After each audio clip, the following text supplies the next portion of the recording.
Right now, I say it, no doubt, I praise it. All good, you made it, my life, you saved it. Right now, I say it, no doubt, I praise it.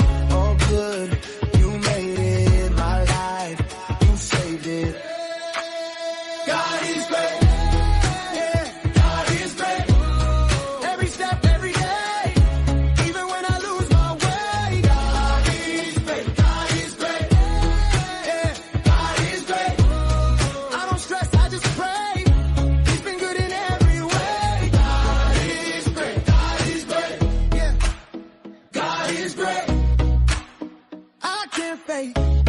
Every breath that I take.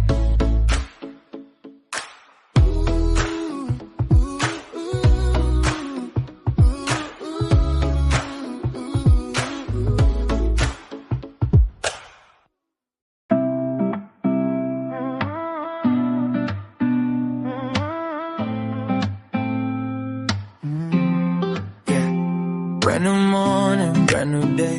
You made a way, you made a way. Yesterday just faded away. I'm starting fresh today. Brand new morning, I feel like sun came up, I'm alright. Every breath got new life. I'm starting fresh today. Sunlight coming through the blinds, clear my head, reset my mind. Last night heavy, couldn't sleep, but you stay close, you carry me. Coffee warm, I take it slow. Let go things I can't control. No more holding on to wait. You gave me another day. Brand new morning, brand new day. You made a way, you made a way. Yesterday just faded away. I'm starting fresh today. Brand new morning, I feel like sun came up, I'm alright. Every breath got new life. I'm starting fresh today.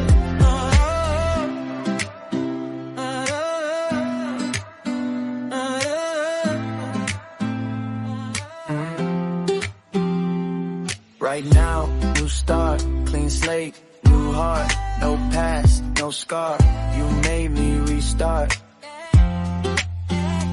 Brand new morning, now I see you keep renewing me. Yesterday. 진짜 맛있었어요? 네.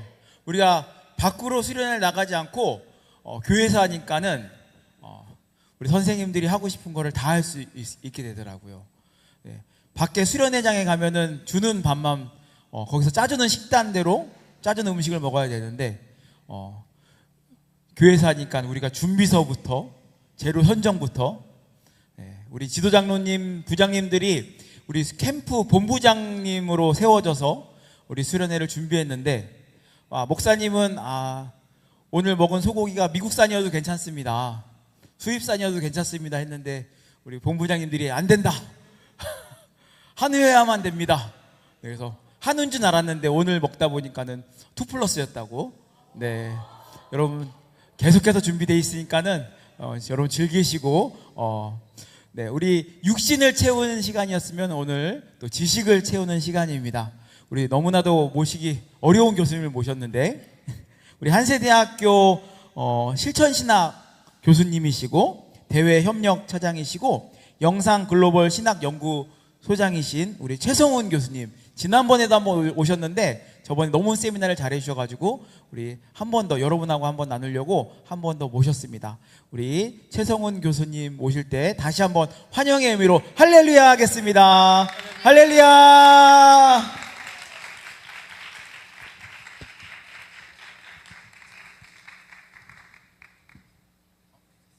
하나 둘 셋. 할렐루야. 여러분 반갑습니다. 제가 얼마 전에 안경 도수를 바꿨어요. 그래서 지금 여러분들이 얼굴이 뚜렷하게 잘 보이지는 않은데 굉장히 거룩하고 신령하게 보이기는 합니다. 하늘에서 오신 분들 맞죠? 잠깐 기도하고 오늘 말씀 나누겠습니다. 할렐루야. 사랑의 하나님 감사합니다. 주님의 은혜 가운데 순복음 의정부교회 프리데이라는 주제를 가지고 캠프를 진행합니다. 이 시간 종의 입술을 주정하여 주셔서 성령께서 역사하여 주시고 지혜와 깨달음으로 가득 채우는 은혜의 시간 되게 하여 주옵소서. 예수님의 이름으로 기도하옵나이다. 아멘. 자, 화면이 보이시는지 모르겠습니다. 제가 화면을 조금 부드럽게 진행을 하려고 해요. 보니까 제가 제 소개를 먼저 해야겠죠. 제가 가장 멀리서 온 것 같습니다. 아까 신동만 목사님께서 모시기 어렵다고 말씀하셨는데 제가 멀리서 왔기 때문에 오기가 좀 힘듭니다. 저는 서울 관악구에서 왔거든요. 그러니까 한 40km 좀 넘더라고요. 여러분들 다 이 근처 사시죠? 여러분들보다 지금 청년들은 몇 분 정도 계세요? 청년부 계시는 아니면 선생님들 손 한번 들어봐 주시겠어요? 많이 계시네요. 자, 고등부 할렐루야. 중등부요? 아이고, 손 내려주시기 바랍니다. 저도 이남일녀 자녀들이 있는데요. 큰아이가 99년생이니까 우리 나이로 어떻게 되죠? 28인가? 그 정도 됩니다. 둘째가 이남일녀인데 둘째가 큰아이랑 연년생이고요. 막내가 너무 이쁜 막내 딸내미가 대학교 4학년입니다. 그러니까 여러분들이랑 비슷한 또래 내지는 중등부, 고등부는 제가 여러분 너무 이뻐요. 저는 신학 공부하고 목사가 되기 전에요. 금융권에 있었습니다. 저는 삼성증권이라는 회사에 있었고요. 시티은행이라고 또 미국 은행에도 있었습니다. 그러니까 왜 이런 말씀을 드리냐면 제가 세상 돌아가는 거에 좀 관심이 있고 조금 알고 있다는 것을 좀 표현하기 위해서 그렇습니다. 그리고 신학 공부하고 지금은 기독교 교육학 실전신학을 전임하고 있는 교수입니다. 프루이데이라는 캠프를 진행하면서 중고등부 청년들, 오늘은 여러분이 누구인지 그리고 여러분을 이 땅에 보내신 하나님이 어떤 분이신지를 조금 좀 깊이 있게 다룰 거고요. 내일은 프루이데이, 어렵더라고요. 하나님을 향유하다. 여러분 잘 와닿으세요? 어렵죠? 어떻게 하면 하나님과 함께 즐거워할 수 있는가, 이 땅에서의 삶을 누릴 수 있는가를 한번 살펴보겠습니다. 오늘 저는 여러분들에 대해서 한번, 나는 누구인가, 그리고 하나님은 왜 나를 이 땅에 지금 이 시대에 대한민국으로 보내셨는가에 대해서 한번 좀 생각을 해볼 거고요. 그 다음에 신앙교육 관련해서 이론으로 하면 재미가 없긴 한데 심리학적인 배경 가지고 신앙의 형성 단계에 대해서 잠깐 좀 나눠보겠습니다. 그리고 그 다음으로는 저 여러분을 이 땅에 보내신 하나님은 그러면 어떤 분이신가에 대해서 여러 가지 예화를 통해서 살펴보겠습니다. 자, 여러분은 누구입니까? 이거 안 보이시죠? 보이세요? 여러분 MBTI 혹시 신동관 목사님 계시나요? 자, 김도성 목사님 혹시 MBTI가 어떻게 되세요?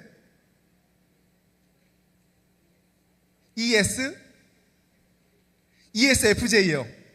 한번 볼까요? ESFJ. 자, 4위 관계로 되어 있습니다. 신학 공부하시기 잘하신 것 같아요. 돈 버시기 좀 어려운. 혹시 위에 INTJ, 참고로 두 번째죠. INTJ가 저희 막내 딸입니다. 그 오른쪽에 ESTJ, 제 아내입니다. 저는 어떨까요? 크게들 사람들이 많이, 저 ENTJ입니다. 제일 위에 있죠?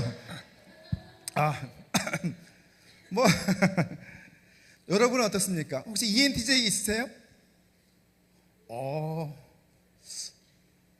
손 내려주세요. 크게 될 인재들이 보입니다. MBTI 검사 어디서 나온지 아세요? 이거는 어머니와 딸이 같이 연구한 겁니다. 그래서 캐서린 브릭스와 그녀의 딸 이자벨 마이어스가 심리학자 중에서 구스타프 칼 융이라는 분이 있으세요. 이분이 초석을 놓은 거 가지고 MBTI 검사를 한 거거든요. 여러분들 MBTI 이따가 좀 설명을 할 겁니다. 우선은 간단하게 이런 거 보죠. MBTI 중에서 E랑 I 있죠. E 손 한번 들어봐 주시겠어요? 다 아시는 E 손 내리시고요. I 요거는 뭐냐면 내려주세요. 에너지를 내가 어디서 얻느냐, 어디로 에너지가 분출이 되느냐 하는 것입니다. 저는 새로운 사람 만나는 거 굉장히 좋아해요. 저희 동료 교수님이랑 학교에서 행사가 있어서 예술의 전당에서 초청받아서 공연을 봤습니다. 그런데 그분의 중학교 동창이 같이 오셨어요. 그날 저녁에 같이 식사했습니다.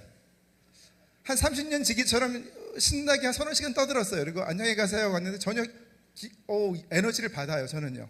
제가 일해서 그렇습니다. 그런데 저희 딸내미는 그러면 요즘 기빨린다는 말 쓰나요, 여러분도? 에너지가 다 다운된데 밖에 가면 집에 가고 싶어 합니다. 성향이죠, 그건요. 정보를 수집하실 때, 자, 여러분, 중학생, 고등학생은 입시도 치러야 되는 거죠? 아, 내가 어느 대학 갈 것인가? 입시 전략을, 지금 혹시 고3이 있습니까? 고3 학생들? ENTJ.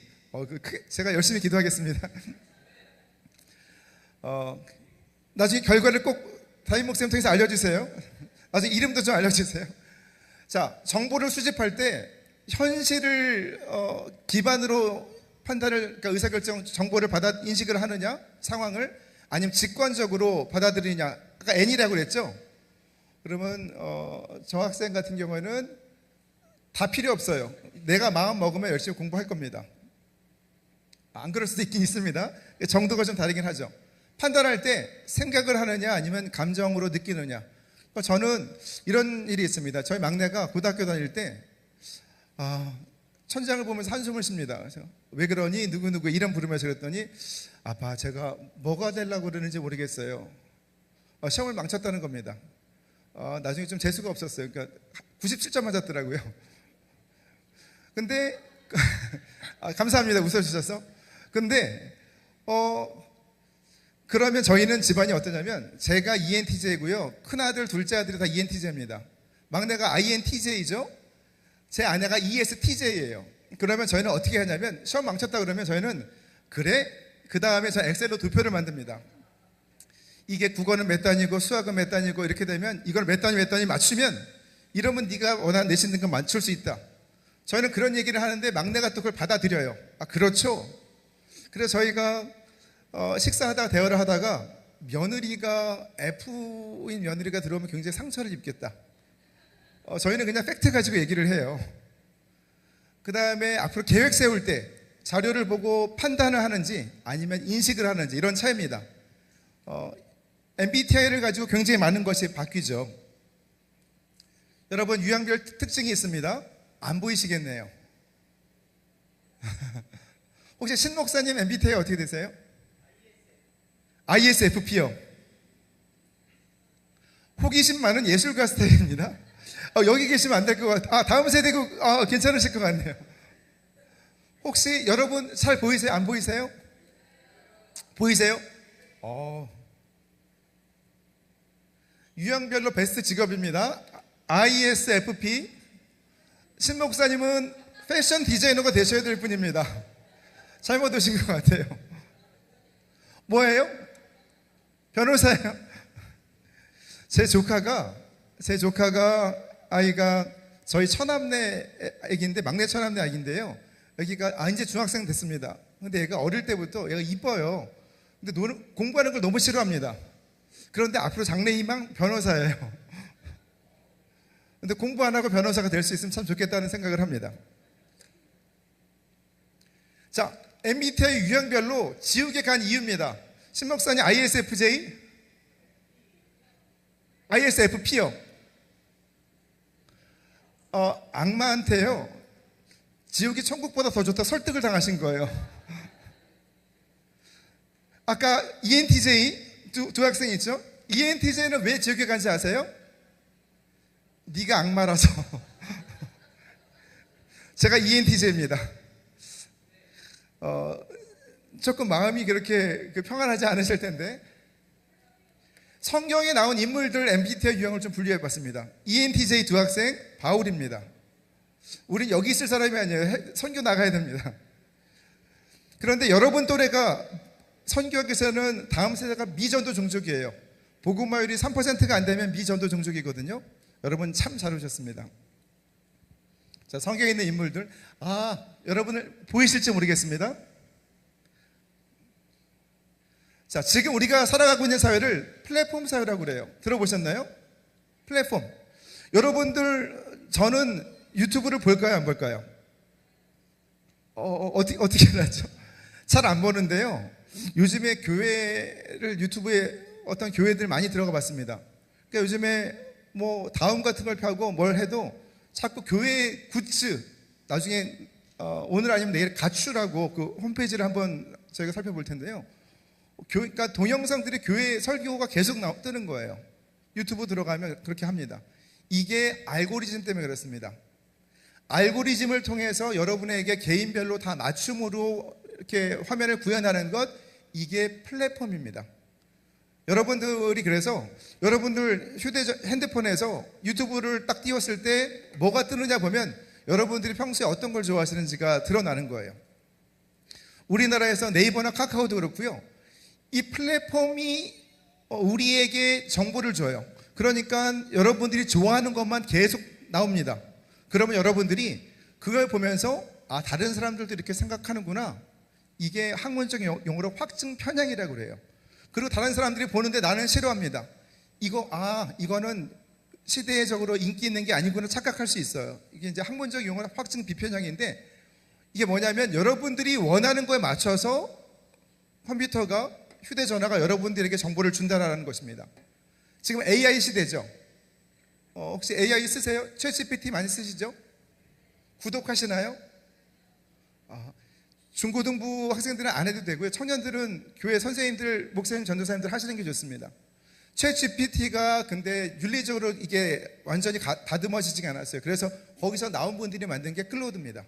근데 클로드가 자꾸 풍선이 좀 비싸져요. 많이 쓰면 쓸수록. 근데 챗GPT는 그 파라미터 기준이기 때문에 최신 정보를 반영 안 합니다. 그러면 구글 제미나이를 쓰셔야 돼요.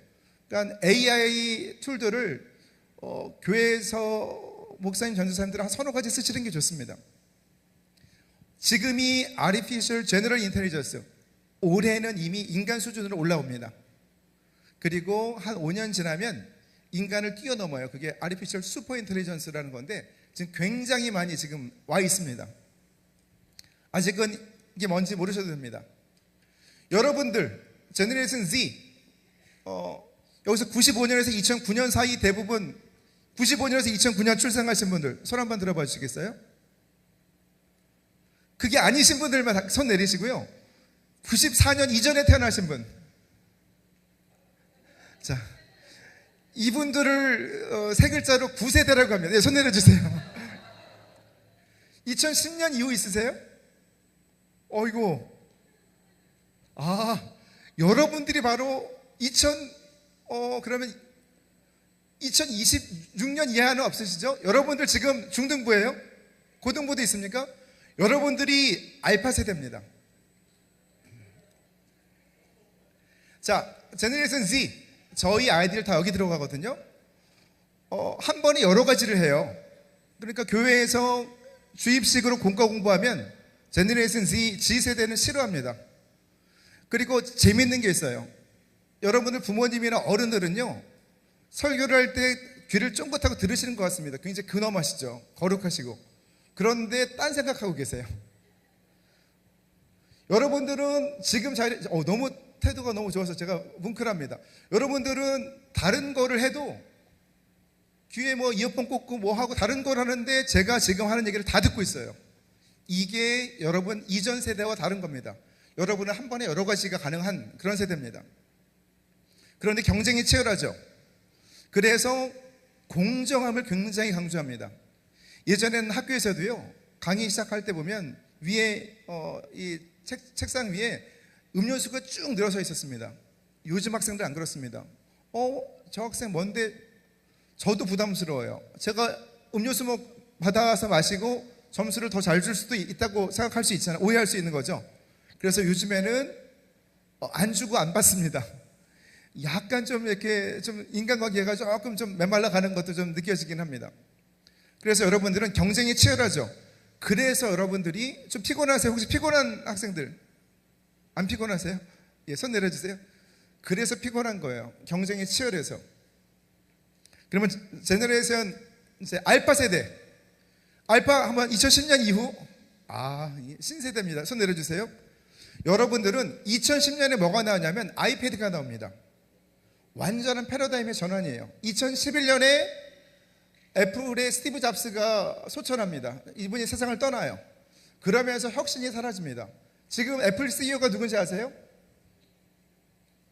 팀 쿡입니다. 9월에 물러나고 존이라는 사람 새로운 CEO가 생겨요.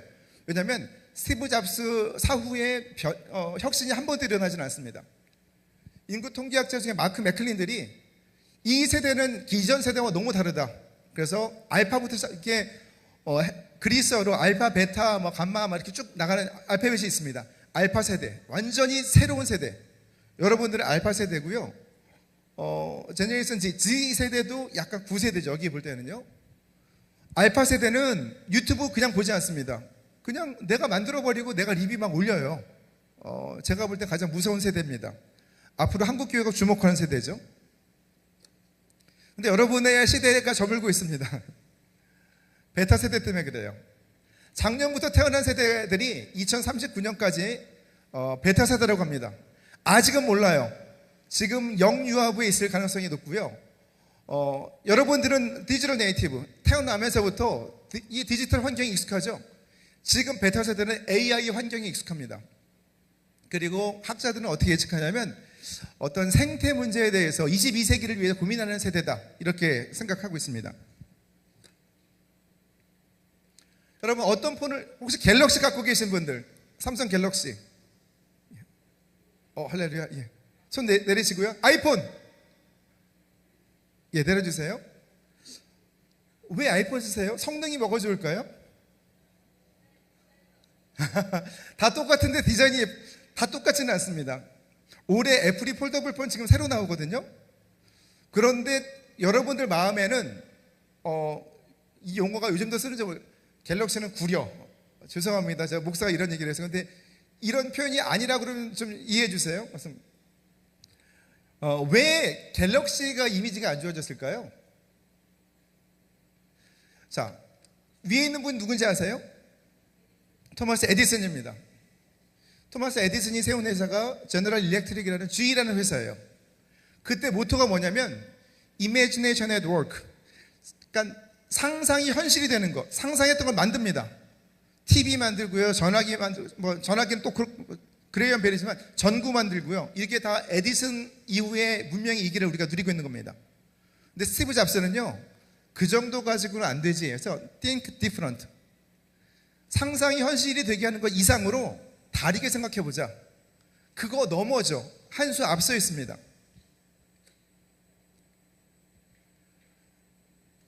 그런데 스티브 잡스가 2010년에 아이패드를 출시하고 2011년에 세상을 떠납니다.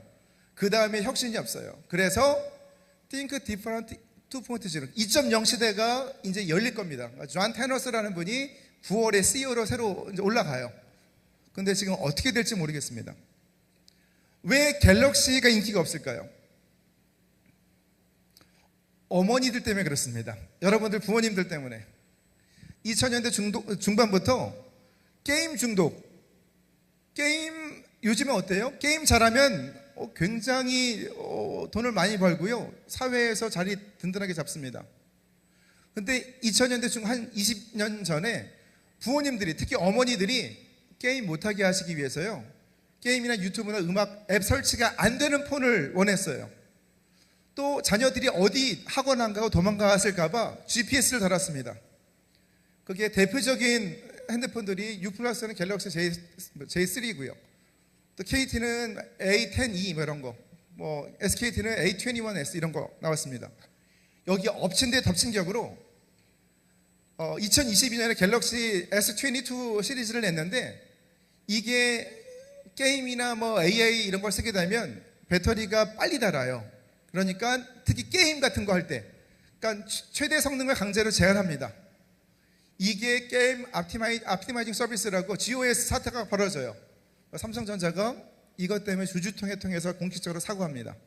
그리고 1인당 30만 원씩 6억 원의 손해배상 청구 소송에 져서 올해 3월에 다 지급했습니다. 그러니까 여러분들, 뭐 저희들 부모 세대가 높아지면서 막은 것 때문에 여러분들의 이미지에는 애플은 세련됐어, 디자인이 예뻐, 삼성 갤럭시는 갤럭시 쓰레기, 이런 표현이 나오게 된 겁니다.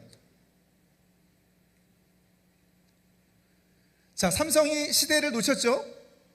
사실 여러분 LG 휴대폰 갖고 계신 분 안 계시죠? LG 아무도 안 계시죠? 원래는 폴더블도 그렇고요, 이 스마트폰 기술은 LG가 가장 앞섰습니다. 그런데 한 10여 년 전에 맥킨지 앤 컴퍼니라는 컨설팅 회사에서 600억 원을 주고 컨설팅을 받았어요. 그런데 앞으로 스마트폰 시장 별로 경쟁력 없다. 그래서 LG전자가 600억 원 지출하고 컨설팅 받고 스마트폰 사업을 접었어요. 그건 잘못된 거죠. 근데 컨설팅 펌에서는 합리적으로 추정만 해주는 것 뿐입니다. 그러니까 삼성이 애플보다 지금도 기술이 더 뛰어납니다. 그런데 시대 흐름을 놓쳤어요. 교회는 어떻습니까? 사실 교회는 지금 세상보다 떨어져요. 한국 교회가 전체가 다 그렇습니다. 그래서 여러분들 대부분이 아이폰을 선호하시죠. 그 이유가 삼성의 전략적인 실패 때문에 그렇습니다. 그런데 작년에 2025년 10대 청소년 미디어 이용 조사 결과를 보면 10대 청소년들의 99.8%가 스마트폰을 사용합니다. 온라인 동영상 유튜브 95.1%. 근데 제일 많이 쓰는 건 인스타그램 릴스예요. 그러시죠? 여러분들은 지루한 거 싫어합니다. 재미없는 거 싫어해요. 쇼츠 보고 짧은 걸로 그러니까 즉각적인 반응을 선호하죠. 그러니까 오늘 제가 특강 강사를 나누고 저녁 예배 어떻게 드리시는지 모르겠지만 미리 잘 몰라서 한 겁니다. 제가. 그래서 또 이상한 얘기하면 제가 아침에 약을 한 움큼 먹고 약 먹어서 그런 것보다 하시면 되겠습니다. 제가 저녁 오늘 집회하면 집회 예배 드리면서 제가 2시간 설교하면 어떨까요, 여러분들? 2시간 설교할 수 있습니다. 근데 흐름을 잘 끊어야 돼요. 여러분들 집회 때 더더욱 그렇습니다. 여러분의 특성이에요. 그 세대의 특성입니다. 여러분 노래 만들어 보셨나요? AI 활용하셔서? 안 만들어 보셨나요? 수노 AI 쓰면 디렉션만 프롬프트를 제대로 주면 그러면 노래 만드는 거 쉬워요. 찬양 만드는 것도 쉽습니다. 원래는 이거 몇십 불이면 몇만 원이면 만듭니다. 근데 여러분들은 이거 그냥 하려고 하면 작사, 작곡가, 편곡가, 세션, 연주해야 되고 녹음도 해야 되고 믹싱도 해야 되고 음원 제작도 하면 수천만 원 깨져요. 근데 지금 이런 시대가 바뀌었으면 여러분들 음악 만들 수 있어요. 여러분들 감정을 다 녹여낸 지금 시대가 바뀌었죠. 스탠포드 대학의 AI 인덱스 리포트 올해 발표된 겁니다. 대한민국이 앞으로 가장 AI를 선도하는 나라가 될 것이라고 예상을 했습니다. 왜냐하면 AI 사용자 수가 많고요. 인구 대비 AI 특허 수가 전 세계 1위입니다. 인구 10만 명당 14.31건입니다. 2등이 룩셈부르크예요. 12.52. 그 다음에 중국, 미국은 상대가 안 되죠. AI 도입 증가폭이 세계 1위입니다. 요거는 교회 신동만 목사님한테 전해드렸으니까요. 여러분 나중에 자료 받으셔도 되겠습니다. AI 인덱스 연구기술 정책도 미국, 중국 때문에 우리나라예요. 핵심 부품 HBM 반도체, 메모리 반도체거든요. 세계 1, 2위가 SK 하이닉스, 삼성전자입니다. 교육 수준이 이렇게 높은 나라가 없어요. IT 인프라 굉장히 많습니다. 테스트하기 좋은 사이즈 5천만이에요. 우리가 가장 앞서 있습니다. 여기 더해서 한류까지 있는데, 자, 삼성이 이거 지난 7월 14일 한국갤럽조사 연구 결과입니다. 우리나라 스마트폰 시장에서 이미 갤럭시가 아이폰을 앞섰어요. 그런데 20대, 저 10대는 아니고요. 제너레이션 Z 같은 경우에 갤럭시 사용률이 거의 절반 가까이 올라왔습니다. 폴더블 폰 때문에 그래요. 지금 폴더블 Z8 나왔죠?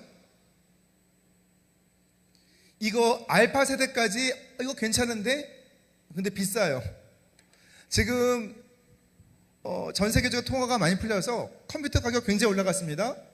휴대전화 가격 올라가요. 지금이 더 싼 거예요. 또 오를 겁니다.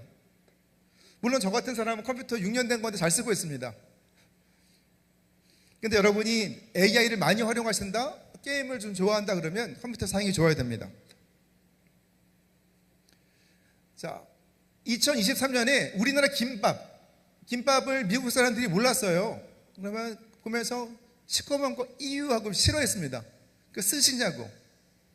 2023년에 올곳이라는 중소기업에서 냉동김밥을 이게 전자레인지 돌리면 괜찮은 맛을 보장하는 그렇게 오랫동안 연구해서 냉동김밥을 수출합니다. 250톤이요.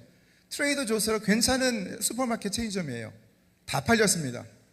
지금 코스트코에도 들어갑니다. 선풍적인 인기예요. 이게 왜 팔렸을까요? 왜 많이 팔렸을까요? 김밥이 맛있어서? 싸서? 배경이 뭘까요? 드라마입니다.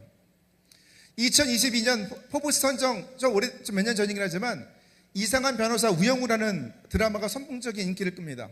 17%. ENA가 무명 채널이에요. 그다음부터 인지도 급상승합니다. 주인공이요, 김밥집 딸인 자폐 우영우 변호사예요. 자폐니까 하나 줄 맞춰 먹습니다. 전 세계, 지금은 우리나라가 드라마 영화 만들면 전 세계 다 봅니다. 그러면 사람들이, 전 세계인들이 저게 뭐지? 궁금해하기 시작한 거예요. 그 다음에 2023년에도 또 전 세계 1위 했던 드라마가 더 글로리입니다. 여기 학폭당하고 어머니에게도 버림받은 주인공 문동은이 김밥 천국에서 김밥 만나는 일부터 시작해요. 그 다음부터 복수를 위해서 김밥만 먹습니다. 와신 상담을 하는 거죠. 그러니까 전 세계에서 저건 또 뭐지? 2년 연속으로. 그러면서 한류 덕분에 이게 K 드라마, K 영화, K 팝, K 푸드, K 패션, K 뷰티 이제 다 퍼졌습니다. 우리나라가 반만년 역사 속에서 이렇게 중국 사람들을, 죄송합니다, 중국 가까우시면 이거는 속어인데, 떼놈이라고 무시한 이런 적이 없어요. 미국, 중국, 일본을 이렇게 무시해 본 역사가 없습니다. 전 굉장히 감격스럽습니다. 어렸을 때는, 저희 또래는 박 목사님들, 미제는 굉장히 좋은 거였거든요. 일제, 일본 가보세요. 일본 우리보다 떨어집니다. 미국 별거 없어요. 중국이 좀 무섭긴 한데 그래도 중국도 우리가 충분히 이길 수 있습니다. 정말 이긴다는 게 아니라, 그러면 한국 교회는 여러분들의 성향, 문화가 이렇게 흘러가고 있습니다. 여러분들 마음을 어떻게 잡을 수 있을까요? 순복음 의정부 교회는 이미지가 좋습니다. 그러니까 여러분 여기 앉아 계신 거예요. 그럼 앞으로는 어떤 경험들을 제공해야 될 것인가? 그러면 복음을 어떤 식으로 여러분들에게 전달하면 여러분들이 믿음, 신앙 안에서 나라와 민족을 일으키는 일꾼이 될 수 있을까를 같이 고민하는 것이죠. 그래서 신앙에 대해서 얘기를 좀 나눠볼까 합니다. 자, 근데 신앙 발달론이라는 이론이 있는데 그냥 그런 게 있다 생각하시면 되고요. 그 배경이 되는 게 심리학이에요. 여러분들의 마음에 대해서 좀 아시겠습니까? 여러분 어떤 말을 할 때, 행동을 할 때 왜 그런지 이해가 다 되세요? 되실 수도 있고 안 되실 수도 있죠. 학자들은 뭐라고 말할까요? 여러분들은 지금 플랫폼 사회에 알고리즘 막 뜨죠. 즉각적으로 보고 싶은 걸 막 보는 거예요. 반응이 바로바로 나와야 됩니다. 공동체보다는 개인주의예요. 이게 코로나19 지나가면서 대학생들도 만나서 얘기하는 것, 특히 교수님이나 어른들이랑 만나는 것, 여러분들 목사님, 전도사님이랑 스스럼 없이 대화하세요? 좀 어려워합니다. 익숙하지 않은 것뿐이에요. 전화 통화하는 거 어려워합니다. 신방 전화도 사실 요즘에는 좀 조심스러워요. 개인적으로 남자 선생님이 여학생에게 하는 것도 어렵고요. 이런 약간 요즘 좀 미묘한 변화가 있습니다. 그러니까 여러분들이 혼자 하는 게 편해요. 그러니까 공동체 경험이 점점 사라집니다. 교회도 잘 안 오게 되죠. 유튜브로도 예배를 드리고요. 또 종교에 대해서 관심이 없는데 개인주의 때문에 마음이 좀 힘들어져서 초월적인 존재에 대해서 종교성은 굉장히 깊어집니다. 하나님은 어떤 분이고 신앙이 없는 젊은 세대라 하더라도 절대적인 존재가 있지 않을까 관심은 있어요. 또 가정에서 신앙교육도 좀 약화되는데 이건 내일 얘기를 하겠습니다. 제임스 파울러가 신앙 발달론이라는 그런 이론을 냅니다. 근데 그냥 그런 게 있다라고 이따가 제가 설명을 할 거고요. 여러분들이 교회 안에서 신앙생활을 하는데 좀 어려움을 겪는다면 이유가 뭐냐면 강의식으로 그냥 인지교육, 이렇으면 이론은 이런 겁니다, 이런 겁니다, 이런 겁니다. 그러면 안 와닿겠죠. 그리고 행사 프로그램만 많다. 그러면 안 와닿을 수 있습니다. 그리고 지금 삶에서 일어나는 문제들을 교회에서 문제에 대해서 설명을 해주지 않는다면 여러분들이 교회에 올 이유가 없는 거겠죠. 그 교회는 오늘 교회에서 아까 식사 너무 맛있더라고요. 교회에서 해주시는 그 밥이 물론 이제 수고의 섬김의 손길들이 있지만 훨씬 맛있고 영양학으로도 좋고 또 교회가 안전하긴 합니다. 근데 매년 교회만 있으면 다들 힘드시고 다 쓰러지시겠죠. 앞으로는 교회에서도 하시고 또 좋은 공간으로도 가시고 계속 그런 게 필요하죠. 자, 신앙은요, 학자는 이렇게 얘기합니다. 우주적인 현상이래요.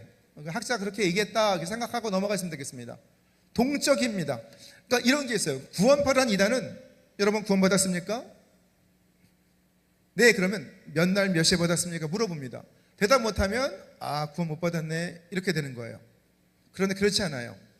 어느 순간인가 깨달음이 있을 수 있지만 하나님 우리를 계속 부르셨고 계속 우리는 신앙 공동체 안에서 신앙생활을 하기 때문에 이것이 쌓이고 쌓여서 깨달음으로 임하고 그때 내가 예수님을 그리스도 주님으로 받아들이는 것이 그것이 거듭남의 그 모멘텀입니다. 이런 게 있어요. 셀프는 여러분입니다. 아더스는 다른 사람들이에요. 저와 여러분이 가까워지기 위한 방법은 믿음 안에서는 굉장히 쉽습니다. 제가 하나님께 가까이 가고, 예를 들어 여러분의 담임 목사 박정호 목사님께서 하나님께 가까이 가고 여러분들도 하나님께 가까이 가면 목사님과 여러분들이 만나시는 거예요. 그러면 가까워집니다. 공동체를 이룹니다. 구약성경 모세오경에 몇 가지 명령이 있냐면요, 613가지가 있어요. 1년이 며칠입니까? 365일 365가지에 하지 말라는 명령이 있고요, 인간의 뼈는 270개로 시작해서 나중에 한 260개 됩니다. 그런데 이스라엘 사람들은 248개라고 착각을 했어요. 그래서 248개에 하라는 명령이 있다고 그래서 613가지입니다. 요거 요약한 게 10계명이에요. 요거 다시 예수님이 하나님 사랑, 이웃 사랑으로 두 가지를 요약해 주셨습니다. 그러니까 결국 성경이 말하는 가장 큰 명령은 사랑이에요. 근데 여러분 자신 사랑합니까? 여러분을 사랑하지 않는데 내 이웃, 친구들, 가족을 사랑할 수 있을까요? 없어요. 그러니까 여러분이 여러분을 사랑하는 게 먼저인데, 기도할 때도 마찬가지입니다. 저 기도할 때 누구 기도 먼저 할까요? 여러분 누구 기도 먼저 하세요? 제 기도 먼저 합니다. 제 기도 먼저 해야죠. 제가 하나님 앞에 온전해져야지 의인의 간구는 역사하는 힘이 많으니라. 허공을 치고 방향 없는 기도가 안 되죠. 저를 위해서 먼저 기도하고 회개하고 제가 야훼께 하나님께 성결, 제 기도 먼저 한 다음에 그러면 하나님께서 하나님의 사랑을 깨닫게 하세요. 그러면 하나님의 사랑으로 나를 용서하고 용납하고 사랑하게 되면 이제 맡겨진 양들을, 이웃들을, 가족, 친지들을 사랑할 수 있는 힘이 생겨요. 그 사랑이 온전한 사랑입니다. 신앙도 마찬가지예요.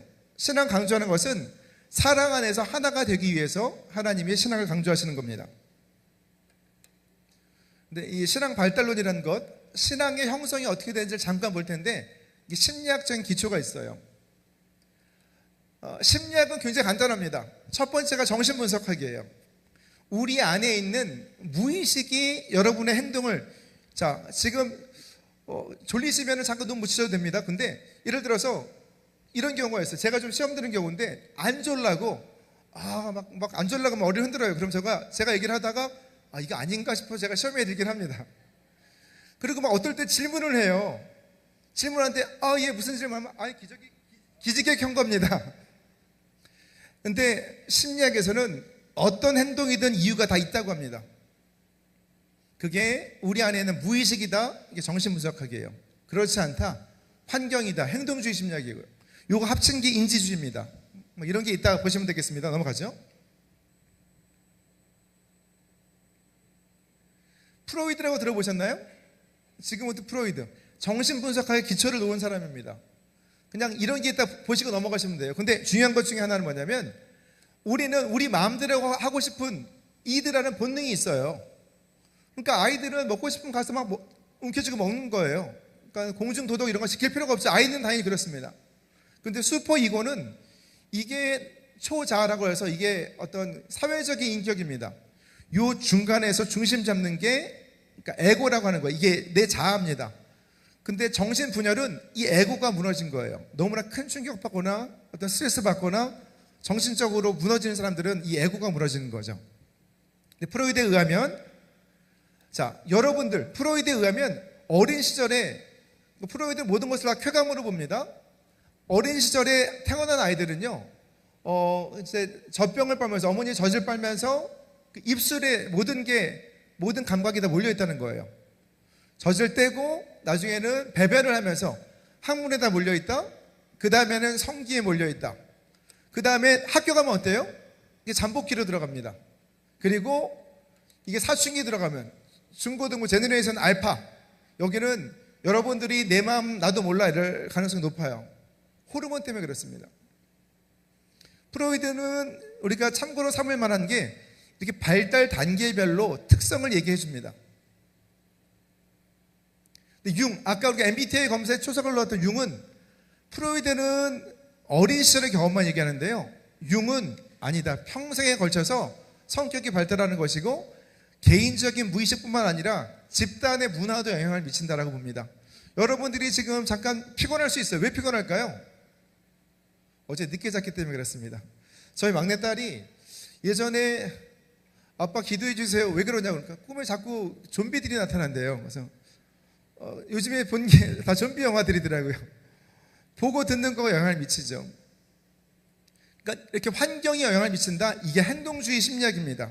근데 어릴 때부터 경험한 어릴 때 충격이라든지 어릴 때 경험이 지금 나의 행동에 영향을 미친다. 이게 정신분석학이에요. 행동주의. 요거 있죠. 여러분 강아지 키우시나요 혹시요? 애완견 강아지 키우시는 분들 혹시 어떤 강아지 키우세요? 믹스견인데 어떤 쪽이에요? 말티푸. 너무 이쁘죠? 저희 여동생네 강아지가 말티푸입니다. 저는 사랑하는 그녀를 작년에 천국으로 보냈는데, 천국은 아니죠. 세상을 떠나보냈는데 그녀의 이름은 초코입니다. 강아지 너무 이쁘죠? 강아지는 어때요? 무리 생활을 합니다. 그래서 탑독이라고 알파독이 그 대장이 있어야 돼요. 저희가 이나 밀려가 제 아내와 제가 있는데요. 저는 저희 쪼꼬가 있을 때 저희 집 서열이 제가 5등인 줄 알았습니다. 물론 저희 사모님 아내가 있고요. 둘째가 딸내미겠죠. 그래서 거꾸로 갑니다. 그 둘째 아들, 큰 아들. 그 다음에 제가 5등인 줄 알았는데 보니까 쪼꼬가 저를 나중에 무시한다는 사실을 한 10년 지나 살았습니다. 얘가 제 말을 안 듣더라고요. 제 아내가 하면 바로 배를 깝니다. 저는 아무리 얘기해도 말을 안 들어요. 이제 그녀가 이제 세상을 떠나긴 했지만 강아지들은 무리 생활을 하기 때문에요. 딱 보스 말만 듣습니다. 알파독 말만 들어요. 그러니까 딱 누군가 이렇게 그러니까 주권을 갖고 있어야 돼요. 강아지는 무리 생활을 하기 때문에 개와 고양이 다른 점이 뭘까요? 고양이는 먹이를 잔뜩 갖다 줘도 먹을 만큼은 먹습니다. 근데 개들은 어때요? 배가 터지도록 먹어요. 그러니까 개는 먹이를 보면 어떻습니까? 침을 흘려요. 그러니까 이 먹이가 뭐예요? 이게 무조건적인 자극이에요. 그러니까 무조건 자극이 들어가면 개가 침 흘리죠. 이건 무조건적인 반응입니다. 그러니까 이제 개들은 무조건 먹이만 보면 침을 흘리는데 요거를 이렇게 조작을 하는 거예요. 먹이를 줄 때 종소리를 딸랑딸랑 울립니다. 이게 조건화예요. 이 컨디션을 만드는 겁니다. 그래서 강아지한테 먹이 줄 때마다 종소리를 딸랑딸랑 울리면 얘가 이제는 종소리만 울려도 먹이 주는 거라고 침을 흘립니다. 이렇게 조건화를 만드는 거예요. 산책할 때 마찬가지죠. 뭐죠? 이름을 잊어버렸는데 요거 앞에 그 목줄을 갖고 와서 이렇게 이걸 만지기만 해도 애가 펄떡펄떡 뛰죠. 조건화가 됐기 때문에 그렇습니다. 그러니까 목줄이 조건화의 어떤 그 동기가 되는 거죠. 그래서 지금은 이런 실험을 하면 안 됩니다. 지금 비윤리적이에요. 생후 9개월 된 엘버트라는 아이가 있습니다. 얘한테 흰쥐를 보여줘요. 괜찮겠죠? 근데 조건화를 한답시고 흰쥐를 보여주면서 막 망치 소리를 막 크게 무섭게 냅니다. 얘가 처음에 흰쥐 보고 괜찮았는데 나중에는 흰쥐 보여줄 때마다 망치 소리를 내니까 울었거든요. 나중에 흰쥐를 보여주기만 해도 얘가 울어요. 굉장히 비인간적인 실험입니다. 요즘에 이런 실험하면 안 되죠.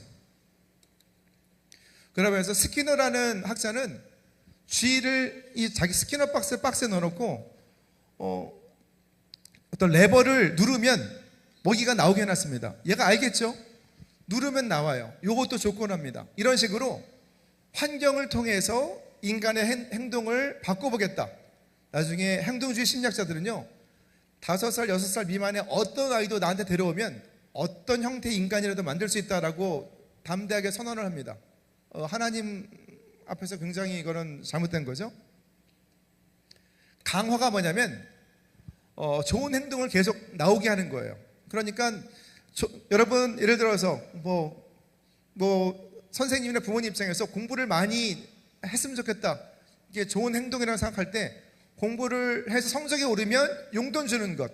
이거 정적 강화입니다. 그리고 공부를 많이 하면 청소 면제해 주는 것, 이거는 부쩍 강화합니다. 근데 공부를 못해서 성적이 떨어지면 처벌이죠. 체벌하는 것, 요즘 체벌 안 하죠. 정적 처벌이고요. 용돈 줄이거나 게임 줄이는 것 부쩍 처벌이에요. 저는 남자고등학교를 나와서요. 저희는 고등학교 3년 내내 안 맞은 적이 없는 것 같아요. 근데 교련도 있었고, 저희 고등학교 1학년 때 담임 선생님이 체육 선생님입니다. 풀스윙으로 때리세요. 그래서 제가 나중에 몰라서 저희 큰애 둘째도 야구 방망이로 중학교 때까지 때렸거든요. 나중에 제가 깨달음을 얻고 회개하고 아이들에게도 용서를 구했습니다. 제가 이렇게 거룩하고 이렇게 부드러워 보이지만 저도 좀 무지해서 그런 겁니다. 자, 행동 조성, 이거는 환경을 통해서. 그런데 이런 건 있어요. 여러분들 후배들, 동생들 보면 달란트 잔치 요즘도 하시는지 모르겠습니다. 달란트 잔치 있죠? 근데 달란트 잔치가 예전이랑 좀 달라요. 요즘 학생들이 눈높이가 높아졌기도 하고 행동주의 심리학으로 통제가 잘 안 되는 경우가 좀 많습니다. 그럼에도 불구하고 환경은 참 중요하죠. 지금은 달란트 잔치를 누가 제일 좋아하시냐면 권사님들이 참 영광되어서 좋아하십니다. 그래서 참고로 교회에서 달란트 잔치 권사님들 하시고 프라이팬 이런 거 드리면 굉장히 기뻐하십니다. 넘어가죠. 자, 인지주의는 뭐냐면 우리 안에 내면도 중요하고 환경도 중요하다라는 것입니다. 그러니까 내면과 환경이 상호작용하면서 여러분의 행동을 만드는 거예요. 쭉쭉 넘어가겠습니다. 요거는 예전에 한번 얘기했던 거 넘어갈게요. 요 발달 단계가 중요합니다. 여러분 어린 시절 기억나세요? 18개월 미만 기억나시나요? 자, 여러분 부모님에 대해서 어떤 생각, 부모님을 사랑합니까? 대부분 다 사랑하시죠? 왜 그럴까요? 태어나면서 가장 여러분들이 인생의 첫 경험이, 가장 중요한 경험이 어머니와의 경험입니다. 그때 자, 저는요, 갓난 아이들 울음소리 들으면 이 아이가 뭐를 필요로 하는지 압니다. 갓난 아이가 막 신경질적으로 운다. 뭘까요? 얘가 좀 화가 난 것 같아요. 막 자지러지게 막 우는 거예요. 이거 쉬한 겁니다. 배변한 거거나 뭐 배뇨를 한 거예요. 불편하거든요. 빨리 갈아줘야 됩니다. 그럼 막 흐느끼면서 운다. 배고파서 그런 겁니다. 이게 아이를 셋을 키우고 성인이 됐지만 이제 나중에 이게 터득이 돼요. 처음부터 그런 건 아닌데 알게 됩니다. 그러니까 처음에 이 세상에 나와서 어린 시절에 갓난 아기 때 배가 고프고 실례를 했는데 누군가 나를 바로바로 이걸 챙겨줘야 되는데 안 챙겨주면 어떻게 할까요? 그러면 자기 자신에 대해서도 난 아주 어리지만 판단할 수 없지만 나는 중요한 사람이 아닌가 봐. 이 세상은 살만한 곳이 아닌가 봐. 이렇게 착각을 할 수 있는 거죠. 그러니까 자기 자신에 대해서, 타인에 대해서, 이 땅의 이 세상에 대해서 신뢰하거나 아니면 불신하거나 이게 가장 어렸을 때 보통 형성이 된다는 것이죠. 그 다음에 뭐죠? 이제는 배변 훈련하는 거예요. 이제 기저귀 갈아야 되는 거죠. 이때 조금 실수를 해도 괜찮다, 잘할 수 있다 그러면 스스로 하게 되는 거예요. 그때 너무 야단을 치거나 그렇게 되면 아주 결벽증으로 가거나 아니면 아주 지저분하게 포기하거나 이렇게 됩니다. 그 다음에는 이제 유치원 갈 나이가 되면 막 뛰어다니죠. 지금은 아닌데 예전에 저희 윗집에 3살에서 7살 된 그 형제가 있었습니다. 기가 막힙니다. 아이들은 뛰게 돼 있죠.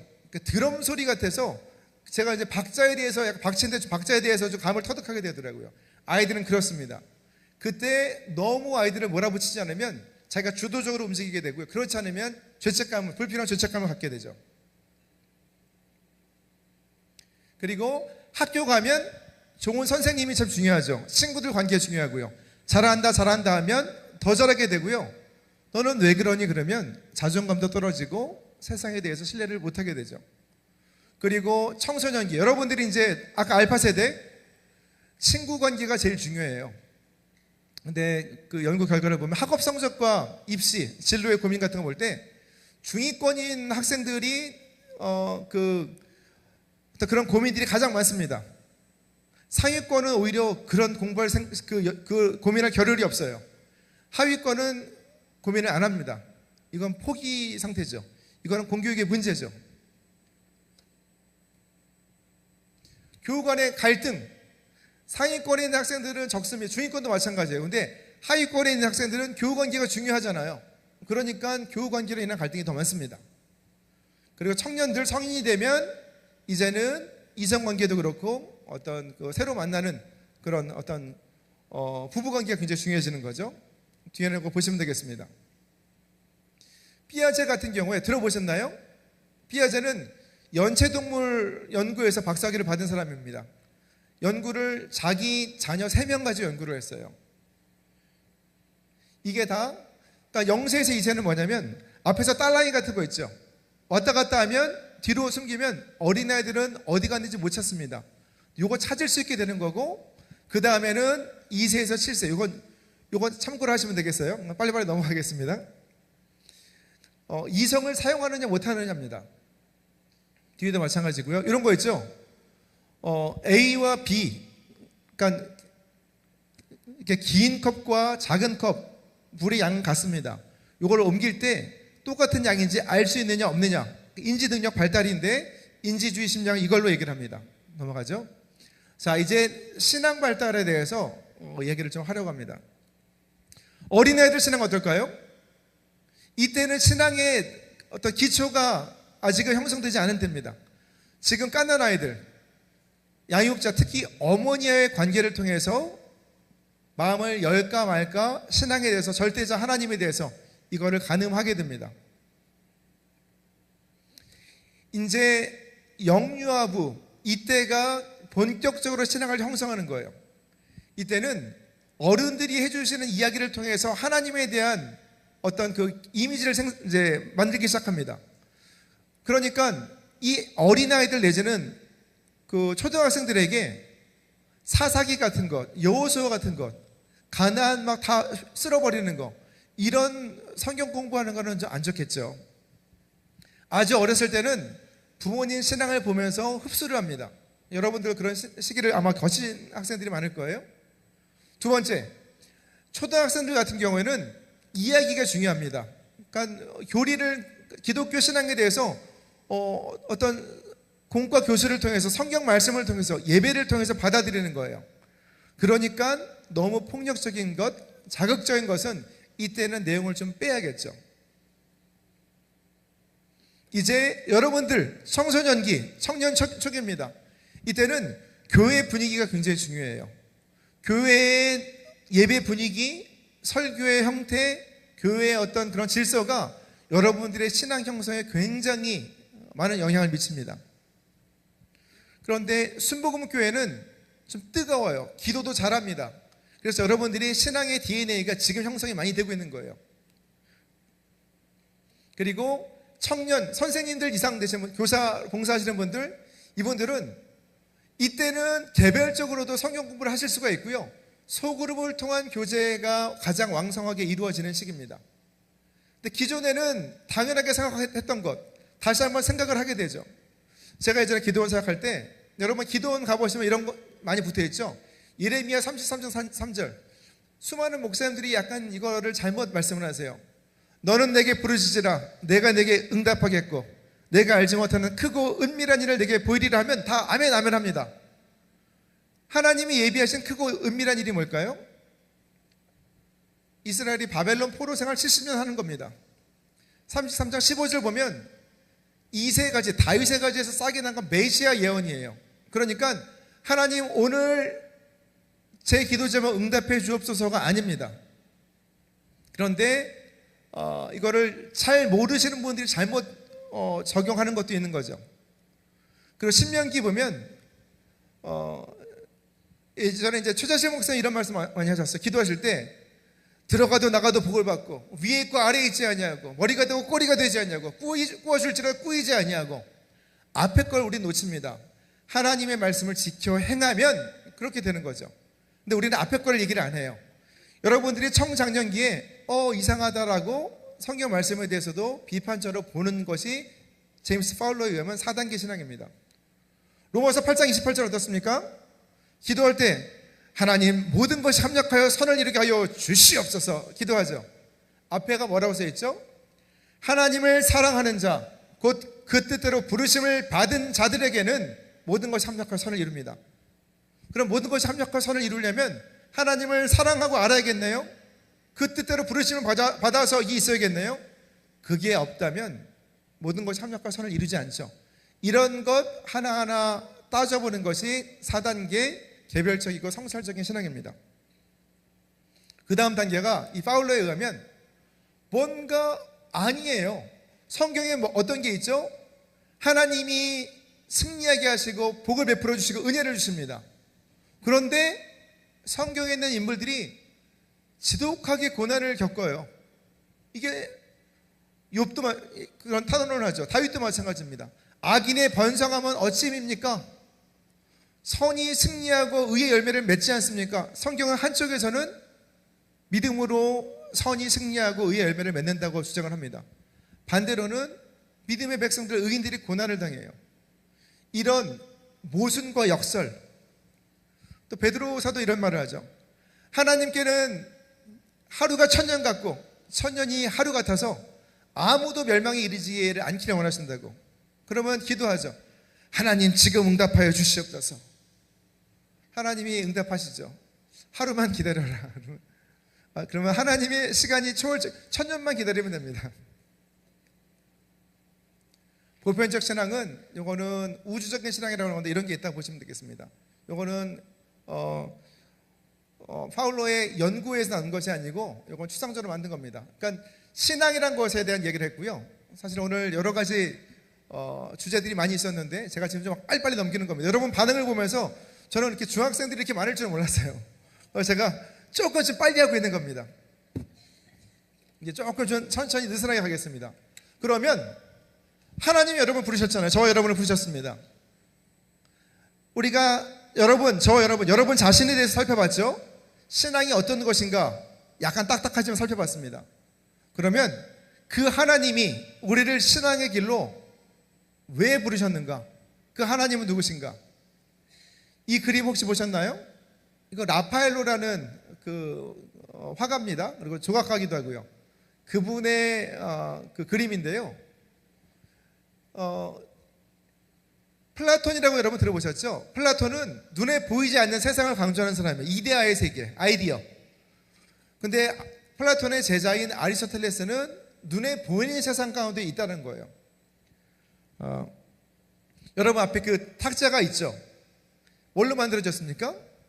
나무예요. 플라톤은 보이는 이 나무, 이거는 아무것도 아니다. 본질은 눈에 보이지 않는다라고 주장했습니다. 아리스토텔레스는 나무 안에 탁자가 만들어진 거는 그 재료와 진료와 형상이 같이 있다라고 본 거예요. 그러니까 선생님이랑 제자랑 완전히 다른 생각하고 있죠. 이 그림 중에서 선생님과 제자를 한번 찾아보시기 바랍니다. 한 명은 눈에 보이지 않는 세상, 초월적인 것, 그것을 강조한 사람이고요. 플라톤입니다. 다른 사람은 아닙니다. 우리 눈에 보이는 것이 전부입니다. 이게 진리가 그 안에 있습니다. 아리스토텔레스입니다. 누가 플라톤일까요? 가운데서 빨간색 하늘에 이데아의 세계가 있다고 하는 사람이 플라톤입니다. 아리스토텔레스는요? 오른쪽 아닙니다. 땅입니다. 여기 보면 지금 다른 사람한테 지금 진리를 알라고 설파하고 있는 소크라테스가 있죠. 또 알렉산더 대왕도, 디오게네스는 지금 술 취해 있어요. 라파엘로 자기 이름 얼굴도 넣어놨습니다. 플라톤의 동굴의 비유는 뭐냐면 플라톤은 아이디어, 이데아의 세상을 얘기해요. 보이는 것이 다가 아니라는 것입니다. 우리가 이 땅에 진리가 있죠. 그래서 여러분이 공부하고 전공도 선택하고 학교도 가고 대학도 가고 이렇게 하는 겁니다. 그런데 그 진리가 과연 불변의 진리인가에 대해서는 우리는 모르죠. 우리가 미시적인 마이크로 월드로 생물학적으로 계속 내려가도 뭐가 있는지 몰라요. 끝없는 우주를 봐도 뭐가 있는지 모릅니다. 그러니까 인간은 하나님이 아니기 때문에 다 알 수는 없어요. 그래서 우리는 겸손하게 하나님이 이 세상을 창조하셨군요 라고 고백할 수 있는 겁니다. 플라톤에 의하면 플라톤 동굴의 비유라는 것인데 여러분 들어보셨을 수 있어요. 우리가 바라보고 있는 것이, 우리가 바라보는 하나님이라는 개념이, 교회라는 개념이 무엇인가? 근데 우리가 생각하는 게 다 다를 수 있어요.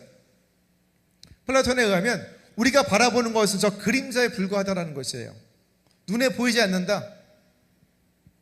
근데 뒤에 보면 진리가 있어요. 그게 우리가 학문적인 진리라고 부르는 것입니다. 근데 정말 완전한 진리는 동굴 밖에 나가서 바라보는 태양입니다. 하나님. 그거를 우리 신앙에 적용해 보면 우리는 어떻게 보면 우리가 믿음이라고 신앙이라고 생각하는 것 자체가 누군가에 의해서 만들어진 것일 수도 있다고 생각할 수는 있겠죠. 그래서 하나님 말씀에 뿌리 내린 좋은 교회에 다녀야 돼요. 좋은 목사님, 전도사님들 만나야 됩니다. 좋은 신앙의 부모님들을 만나야 되는 거고요. 한병철이라는 그 독일에 계신 분인데요. 이분의 전 세계적으로 이제 센세이션을 일으킨 책 중에 하나가 피로사회입니다. 여러분 피곤하세요? 피곤하죠? 왜 피곤하냐면 잠을 못 자서 아까도 얘기했지만 그런 것도 있지만 이 땅을 잠을 많이 자도 피곤할까요? 안 할까요? 피곤하죠. 왜 그럴까요? 너무 빨리 변해요. 적응하는 게 어렵습니다. 여러분들이 적응하는 게 어려우면 여러분 부모님들, 어른들은 더 어려우시겠죠. 그리고 경쟁이 치열합니다. 예전처럼 적당히 공부하고 뭐 적당한 대학 가고 적당한 기업에 취업할 수 있는 시대가 아닙니다. 지금 굉장히 경쟁이 치열해졌어요. 그러니까 여러분들은 알 수 없는 불안감이 있죠. 스트레스를 받죠. 그래서 피곤한 거예요. 정신적인 피로가 있습니다. 여러분들도 피곤하고 여러분 부모님들도 피곤하고요. 목사님도 피곤하시고 전도사님도 그렇고 장로님들도 피곤하고 다 피곤해요. 근데 이 땅은 피곤할 수밖에 없어요. 여기가 영원한 천국 하나님의 나라가 아니기 때문에 그렇습니다. 그렇다고 여기가 지옥인가요? 그렇지도 않습니다. 그래서 교회에서 함께 교제하고 사랑을 나누고 말씀 붙들고 기도하다 보면 그 피곤함이 가시는 거예요. 그래서 교회 공동체가 참 중요합니다. 자, 피로사회 증상 중에 하나가 불면증입니다. 한국인 슬립테크 기업 에이슬립의 2026년 수면 리포트에 의하면 우리나라 사람들의 실제 평균 수면 시간은 5시간 25분입니다. 참고로 자, 초등학생들은 없죠. 자, 중학생, 고등학생, 대학생 중에서 누가 잠을 제일 많이 잘까요? 어떻게 하셨어요? 그럼 누가 제일 조금 잘까요? 고등학생이 제일 조금 잡니다. 중학생 입장에서는 중학생인 것 같죠? 대학생은 잠 시간이 한 7시간 한 40분 되거든요. 초등학생이 7시간 한 50분 됩니다. 초등학생 수준으로 잠을 주무세요. 청년 예배 순복음 의정부교회 몇 시에 있습니까? 2시요. 잘하신 겁니다. 청년들은 뭐 밤에 뭐 교제도 해야 되고 유튜브도 봐야 되고 그래서요. 1시 예배는 좀 어려워요. 교회 봉사하는 청년들을 제외하면 1시 예배는 1시 반쯤에 자매들은 머리 말리면 툭툭 물 떨어뜨리고 오고요. 형제들은 뭐 부시고 옵니다. 그러니까 2시 예배는 굉장히 운영을 잘 하시는 겁니다. 자, 성인 10명 중에 6명은 새벽 1시 이후에 잠드는 사람들을 올빼미족이라고 합니다. 네, 상당수의 성인들이 그렇습니다. 우리나라의 수면장애 불면증 환자 병원에 가서 정신과 가서 상담했던 사람들이 최근 5년 동안 25% 이상 급증했습니다. 우리나라 135만 명이에요. 올해 자료 보면. 우리 5천만 인구를 보면 3% 좀 안 되죠. 미국은 3억 2천만인데 7천만입니다. 굉장히 많죠. 근데 우리는 불면증으로 정신과 잘 안 가죠. 그래서 이거의 한 대여섯 배 보시면 됩니다. 여러분 어제 잘 주무셨나요? 성경에는 야훼께서 사랑하시는 자에게 잠을 주시는도다. 잠 못 잘 때 잘 잘 수 있는 방법이 있습니다. 비결을 알려드릴까요? 어떻게 하면 됩니까? 이거 하면 하나님이 야훼께서 사랑하시는 자에게 잠을 주시는도다. 하나님이 재우시든지 아니면 사탄이 재워요. 말씀 보면 됩니다. 성인 10명 중에 8명이 불면증을 경험합니다. 60대 이상이 전체 불면증 환자의 70% 이상 차지합니다. 그래서 연세 드신 장로님 권사님들은요 4시 5시면 깨세요.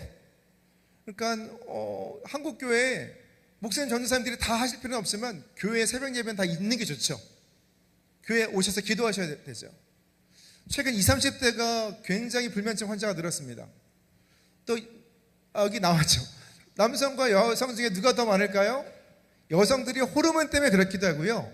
여성들이 좀 더 섬세합니다. 형제들은 그냥 좀 피곤해도 어하하 하다 자거든요. 자매들은 별거 아닌데 계속 잔상이 남는 거예요. 자매들이 훨씬 섬세하기 때문에 불면증 비율이 더 높습니다. 그리고 잠 못 자는 거는요 생각하기 때문에 그런 거죠. 왜 생각을 하죠? 걱정이 되니까요. 사회가 막 빨리 변하는데 나는 내 인생을 어떻게 살아가야 될 것인가, 설계해야 될 것인가 걱정이 되니까 잠이 안 오는 거죠. 그리고 밤에 유튜브도 보고 이것도 보고 저것도 보고 AI에 물어보고 하다 보니까 잠자리에 들기 전에 핸드폰 많이 보면 잠 못 잡니다. 인간 외에 불면증을 겪는 동물이 있습니다. 누굴까요? 어떤 동물일까요? 개? 땡. 고양이? 땡. 딱 하나 강아지가요 하루에 18시간 22시간 잡니다. 강아지 개들 자는 거 당연한 거예요. 성견이 12시간 15시간. 새끼 고양이 20시간 이상 잡니다. 보통 강아지들보다 고양이들이 1-2시간 더 자요. 그리고 다 자란 고양이는 12시간에서 16시간 자게 돼 있어요, 얘네들은요. 근데 이 녀석은 동물 중에서 동물들은 잘 배부르면 자요. 근데 얘는 안 잡니다. 누굴까요? 힌트를 드리면 털이 좀 곱슬곱슬한 게 온몸을 덮고 있습니다. 생각도 예민하지만 좀 단순해요. 좀 느립니다. 나무늘보. 나무늘보가 목숨을 잃는 경우 90% 이상이 뭘까요? 떨어지진 않고요. 배변하러 내려왔다가 맹수에게 포식자한테 잡혀 먹습니다. 참 안타깝죠. 또 나무늘보는 아닙니다. 그것도 안타깝지만 땡입니다. 여러분들 익숙한 동물이에요. 포유류입니다. 누가? 양입니다. ENTJ. 양이 잠을 못 자요. 참 신기하죠. 양이 잠들기 위한 조건들이 여러 가지가 있는데요. 이거 하나라도 빠지면 못 잡니다. 맹수가 없어야 돼요. 양들 사이에 갈등이 없어야 됩니다. 친하게 지내야 돼요. 파리나 모기 같은 벌레 있으면 못 잡니다. 풀 충분히 먹어 배고프면 못 잡니다. 얘네들은 뜬 눈으로 밤을 지새는 경우가 많습니다. 맹수 물리칠 힘이 없죠. 늑대 오면 어떻게 하는지 아세요? 양들이요 서로 머리를 가운데로 모으고 엉덩이를 뒤로 하고 다 모여 있어요. 자기 눈에 안 보이면 위협이 없다고 생각하는 겁니다.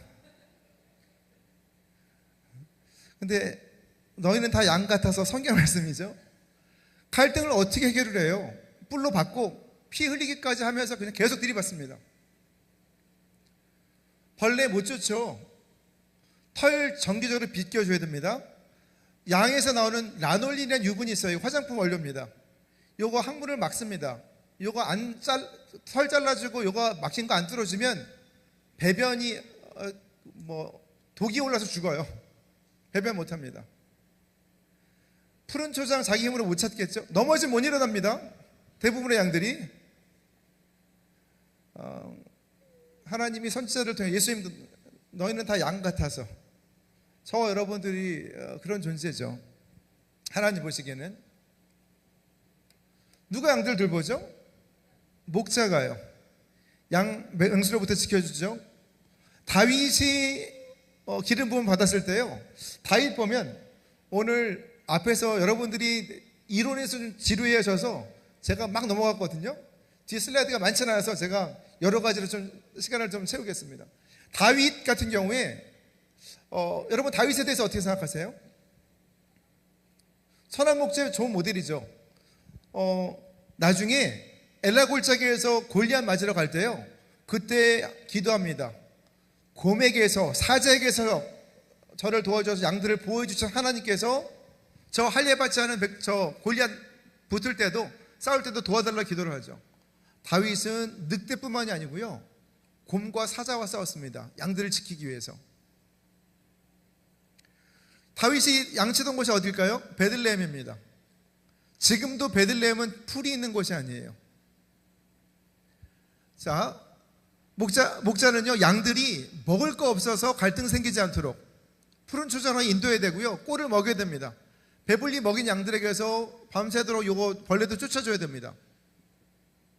양들은 뭐만 하면 되죠? 목자만 바라보면 되죠. 자, 근데 우리가 시선을 자꾸 놓쳐요. 뭐 A4 용지가 있지는 않은데요, 이게 A4 용지라고 해보죠. 자, 뭐가 보이세요? 아무것도 안 보이, 하얗죠? 여기에 점 하나를 찍으면 뭐가 보일까요? 점만 보입니다. 우리가 이래요. 양처럼 앞만 보고 가거든요. 문제가 생기면 문제만 보이는 거예요. 근데 문제를 보다가 하나님을 놓칩니다. 그러면 하나님을 누릴 수가 없어요. 문제 너머에서 역사하시는 하나님을 놓치는 순간 우리는 우리 스스로도 그냥 이용만 하게 되는 거죠. 그러니까 양은 하나님 바라보면, 목자 바라보면 문제가 다 해결됩니다. 다윗 얘기를 조금 더 하겠습니다. 다윗이 몇 번째 아들이죠? 2세의 8번째 아들입니다. 다윗이 부모님으로부터 얼마나 사랑을 받았을까요? 아까 뭐 심리학도 연결이 좀 됩니다. 다윗은 시편 27편 10절을 보면 내 부모는 나를 버렸으나 야훼는 나를 영접하심이니이다. 부모가 나를 버렸대요. 다윗이요. 다윗 부모님에게 버림받았습니까? 모르시겠죠?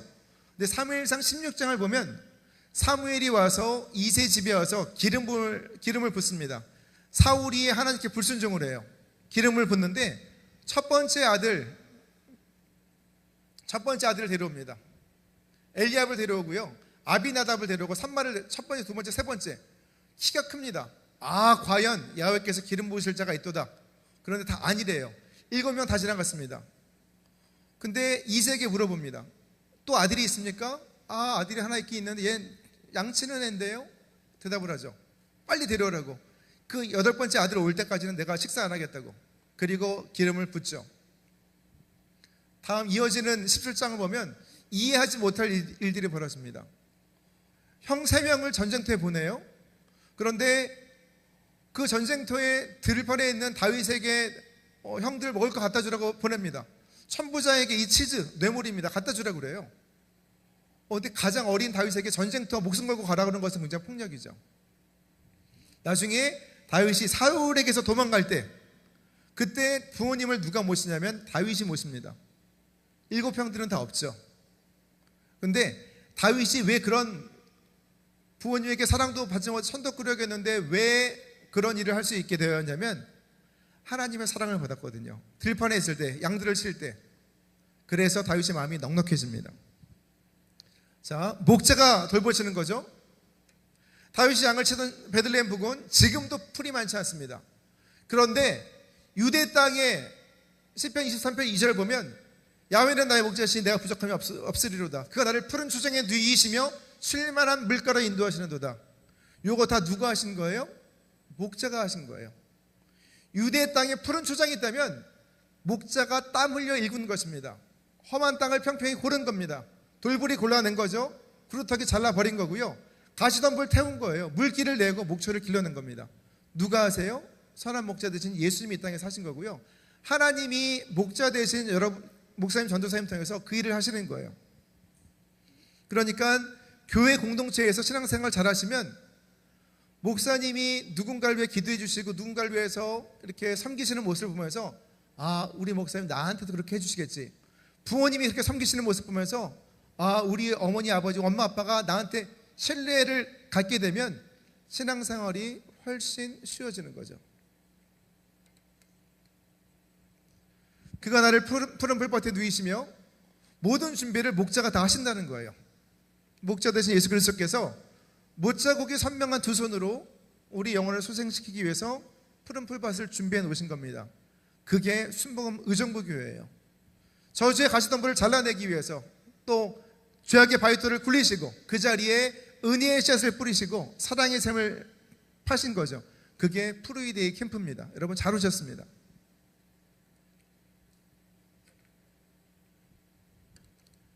그 예수님 말씀하세요. 여러분 피곤하고 힘들 때가 있죠. 항상 피곤하죠. 그때 예수님 말씀하세요. 수고하고 무거운 짐진 자들아 다 내게로 오라. 내가 너희를 쉬게 하리라. 이게 하나님의 선물입니다.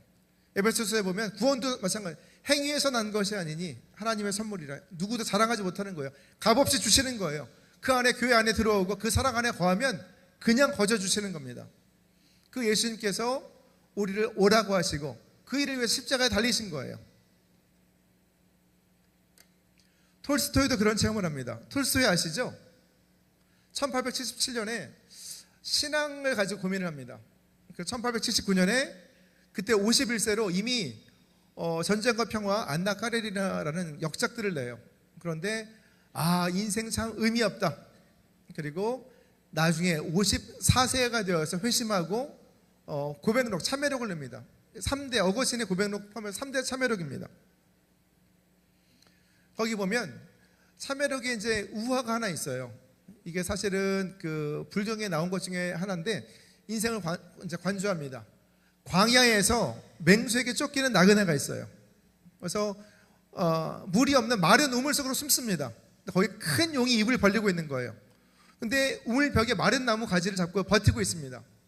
근데 나무 가지를 잡고 있는데 흰 쥐랑 검은 쥐가 거기서 번갈아 가면서 이 가지를 갉아먹어요. 어떻게 될까요? 떨어져서 용의 입으로 떨어지는 거죠. 근데 그 가지 끝에 보니까 꿀이 보여요. 꿀을 혓바닥으로 떨어지는 꿀을 이렇게 핥아 먹으면서 순간적인 기쁨을 이제 느낍니다. 그러면서 그 동방우화를 통해서 톨스토이가 이런 깨달음을 얻어요. 이 흰쥐와 검은쥐는 낮과 밤입니다.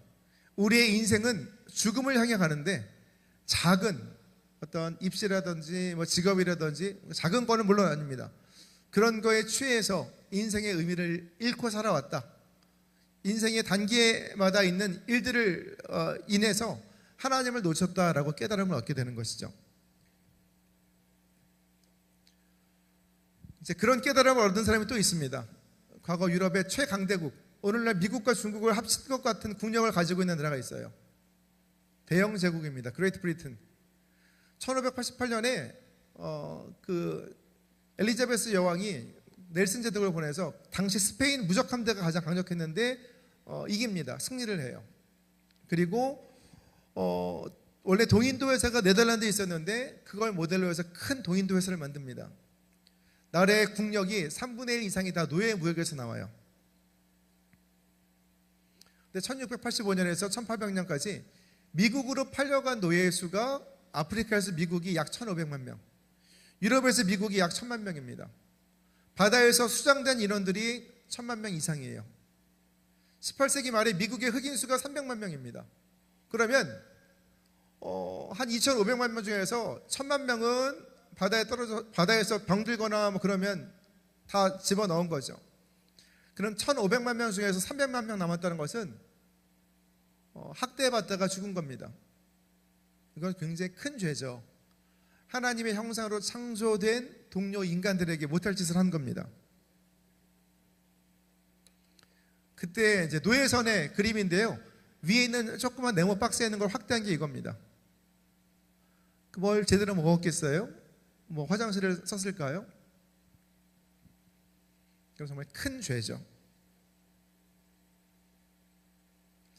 그때 이 노예 해방, 영국에서 먼저 미국에서 에이브라임 링컨이 해방을 이루었지만 여기서 하나님 말씀을 통해서 원래 노예선 선장 출신이었던 존 뉴턴 목사님, 이분이 나중에 이제 그 찬송가를 하나 쓰셨죠. 그게 나 같은 죄인 살리신 어메이징 그레이스입니다. 이분이 노예 해방, 노예선 선장이었다가 이분이 회개하고 노예 해방에 앞장서게 되고요. 당시 같은 교회, 이 존 뉴턴 목사님 교회에 출석했던 신인 정치인이 있었습니다. 윌리엄 윌버퍼스. 이분이 존 뉴턴 목사님이 담임 목사님 상의를 해요. 목사님, 저는 신학교 가야겠습니다. 그랬더니 존 뉴턴 목사님이 아닙니다. 당신 같은 사람은 정치를 하는 게 맞습니다.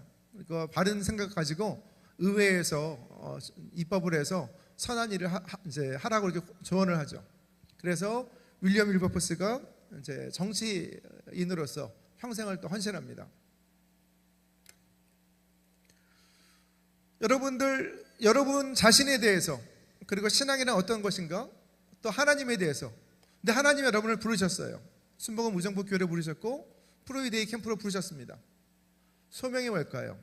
그래서 여러분 부르심을 받은 거죠. 그것을 콜링, 소명이라고 합니다. 소명이 뭐예요? 하나님의 부르심에 대한 응답이 소명에 대한 어떤 반응이죠. 하나님 부르신 게 소명이고요, 하나님 부르셨다는 것을 우리가 깨닫는 것이 소명의식입니다. 여러분 자체를 부르신 거예요. 어느 학교 다니느냐, 공부를 얼마큼 잘하느냐, 이거 보신 게 아니고요, 있는 모습 그대로 우리를 부르셨어요. 그러니까 소명의 특징이 뭐예요? 부르신 분이 있고 부름받은 내가 있는 겁니다. 그러니까 관계적인 거죠. 이제 이사야서에서도 하나님께서 이사야 선지자에게 내가 너를 지명하여 불렀나니, 여러분들이 이름을 부르시는 거죠. 그러니까 소명을 받은 사람과 소명을 주신 하나님과 하나 되는 것, 이게 신앙의 출발점입니다. 이거를 깨달으면 신앙생활, 교회에서 생활하는 것이 굉장히 의미가 더 떠올라요. 더 명확해집니다. 그러면 무기가 은혜 받으러 왔네요. 그러면 더욱더 우리가 능력 있는 신앙생활을 할 수 있게 되는 거죠. 그리고 공부도 왜 해야 되는지, 그리고 진로도 왜 어떤 길을 가야 되는지가 명확해집니다. 여러분들 이런 경우가 있어요. 제가 신학과 교수기는 하지만 학생들이 이런 경우가 있어요. 공부를 안 해요. 안 하고 공부를 안 하는데 입시가 다가오면, 수능 시험을 볼 때가 되면 불안한 거예요. 그러니까 어떻게 해요? 교회 와서 할렐루야 찬양합니다. 그리고 나의 갈 길 다가도록 예수 인도하시니 하면서 하나님 나를 신학생으로 부르셨구나 하고 착각을 합니다. 그것은 하나님 기뻐하시지 않죠. 학생은 그때 공부를 해야죠. 할 수 있는 만큼 하면 됩니다. 성실하게 최선을 다하고 결과를 하나님께서 인도하세요. 그럼 하나님이 어느 학교에서도 그 길을 인도하시고 빚어가십니다. 그런데 이거는 신학대학원도 마찬가지세요. 직장생활을 하다가 어려워요. 그럼 이분들이 회사를 그만두고 하나님 저를 부르셨습니다 하고 오십니다. 예전에 이런 분이 계세요. 40대 중년 가장인데요, 회사에서 이제 정리해고의 대상이 되었습니다. 이분이 이제 낙심해서 신학교로 오셨는데 가족 회의를 해요. 초등학생부터 고등학생까지 아이들이 이제 4명이 있는데, 가족 회의에서 이제 아빠 소명 받았으니까 신학교 간다, 너희들이 벌어서 학비 대고 생활비 대라. 이건 폭력입니다. 제가 그분 막 야단쳤어요. 2잡 뛰세요, 3잡 뛰세요. 그분 그래 나중에 일을 2개씩 3개씩 하시면서 가정 돌보시면서 지금 목사님이 되시긴 되셨죠. 근데 그런 경우에는 소명이라고 착각하는 것이 소명이 아닙니다. 근데 1차적 소명은 뭐냐면요, 하나님이 우리를 크리스찬으로, 그리스도인으로 불러주신 게 1차적 소명이에요. 모든 크리스찬의 소명은 하나님의 백성으로 부르심을 받은 겁니다. 두 번째, 어떤 직업을, 어떤 공부를 하고 어떤 직업을 갖느냐, 이게 2차적 소명이에요. 그 안에서도 조금 더, 예를 들어 목사님이 되실 수 있죠. 신학 공부를 해서 목사님이 되실 수 있는데, 일반적인 목회를 하시느냐, 아니면 특수 목회를 하시느냐, 중독자들에 대한 사역을 하느냐, 특수 사역이죠. 어떤 깨어진 가정을 위해서 하시느냐, 상담 사역을 하시느냐, 선교사냐, 이거는 또 다른 세 번째 소명입니다. 여러분이 직업을 가질 때도 마찬가지입니다. 그러니까 이런 거 있어요. 어떤 선교사님들이 오셔서 집회하신 다음에, 자, 지금부터 평생 선교사로 헌신하실 분 손드세요, 일어나세요. 이거는 폭력입니다. 아직 모르잖아요. 미국에서 이런 경우가 있어요. 미국은요, 만 16세가 되면 스위트 16이라고 해서 프람 파티가 있고, 보통 그때 육체관계를 대부분 갖는 경우가 많습니다. 그런데 미국의 남부에 있는 보수적인 교회에서 청년들 같은 경우는 어떤 교제도 많이 하고 그래서 성 경험이 있는 청년들이 있어요. 근데 이제 하나님께 순결한 신랑 신부가 되게 서약하라 그러면 청년들이 교회를 다 떠나버려요. 물론 이제 어떤 순결한 것은 굉장히 중요하고 질서가 필요하지만 시대를 같이 봐야 되는 것이고 너무 급하게 들이대는 것은 소명에 대해서도 좋지 않은 것이죠. 이것을 어른들이 분별을 잘 해주셔야 됩니다. 1차적 소명과 2차적 소명, 그러니까 우리가 그리스도인으로 부르심을 받은 것과 특별한 직업으로 부르심을 받은 것은 다릅니다. 이거 구별을 잘 해야 돼요. 근데 가톨릭 교회, 개신교, 가톨릭 교회에서는 교황이 계시고요, 교황님 계시고 추기경이 계시고 그 다음에 대주교가 계시고 주교가 계시고 또 우리 집사님과 같은 부제가 있고 그렇게 되기 때문에 거기는 딱 서열이 딱 정해져 있어요. 가톨릭 교회는 중세만 해도 성경 말씀을 이렇게 설교를 통해서 선포를 안 했습니다. 그냥 오라토리오 성가, 오베디레 베라타티 하고 그리고 오라토리오 성가하면서 그냥 끝나는 거예요. 그 평신도들 성경을 모르게 하고 스테인드 글라스로 성화 그려서 이걸로 성경 내용을 알게 했습니다. 그리고 지금도 마찬가지입니다. 가톨릭 교회는 폄하하는 건 아니고요. 평신도들에게는 성찬 때 포도주를 안 줍니다. 그리고 가톨릭 교회랑 개신교 가장 큰 차이 중에 하나가 우리는 십자가에 예수님 안 달려고 계시잖아요. 가톨릭 교회는 예수님 달려 계세요. 우리는 부활 승천하신 걸 강조를 하는 거예요. 개신교는요. 그런데 개신교도 목사님과 평신도들을 너무 차이를 둔다. 주의 종, 이것은 조금 불편한 부분이 있는 거죠. 좀 생각을 해봐야 됩니다. 근데 교회 질서는 있는 거죠. 역할의 차이가 있는 거죠. 그러면 목사님도 존중해야 되고 장로님도 존중해야 되고 다 존중해야 되지만 이걸 너무 구분을 하는 것은 성경적으로는 좀 바람직하지는 않습니다. 자, 그럼 여러분들은 어떤 소명을 가지고 이 자리에 오셨습니까? 여러분 누구시죠? 하나님 여러분을 왜 부르셨죠? 이 2박 3일 캠프에 왜 부르셨을까요? 프루이데이 캠프를 통해서 여러분 오늘 또 저녁에 예배가 있고 내일도 예배가 있을 텐데요. 그거를 놓고 기도하셔야 됩니다. 또 그 가운데 강사 목사님들께서 그 응답을 하나님께 성령께서 주실 거예요. 우리가 착각하는 것 중에 하나가요. 여러분 성령으로 충만하면 우리가 어떻게 되죠? 성령으로 충만하면 우리가 뜨겁게 기도하시죠. 근데 감정만 온전해지는 게 아닙니다. 여러분의 이성도 온전해져요. 회복되고 거듭나고 치유됩니다. 합리적으로 되는 거예요. 여러분 공부하실 때도 어떤 공부를 어떻게 해야 될지가 깨달아지는 겁니다. 그리고 친구들과의 관계도 마찬가지고요. 친밀감도 어떻게 우리가 만들어 가야 되는지를 하나님의 성령께서 분별하게 하시고 깨닫게 하십니다. 그래서 우리가 온전한 소명을 통해서 여러분 자신을 알고 하나님을 아셔야 돼요. 자, 제가 오늘 좀 많이 제가 진도를 뺐습니다. 이 얘기 하나 더 하죠. 원래 내일 하려고 그랬는데 오늘 슬라이드를 많이 써서 하나님께서 우리에게 주신 은총이 두 가지가 있습니다. 첫 번째는 일반 은총이고요. 두 번째 특별 은총이에요. 특별 은총이란 것은 우리를 부르셔서 캠프로 부르시고 순복의정부교회 부르셔서 예수님을 만나게 하신 게 특별한 은총입니다. 그래서 구원의 은혜를 베푸셨죠. 그런데 우리 모두에게 주신 은혜가 있습니다. 오늘은 비가 안 오죠. 때때로 비가 와야지 풀들이 자랍니다. 그리고 햇볕을 받아야 되는 거죠.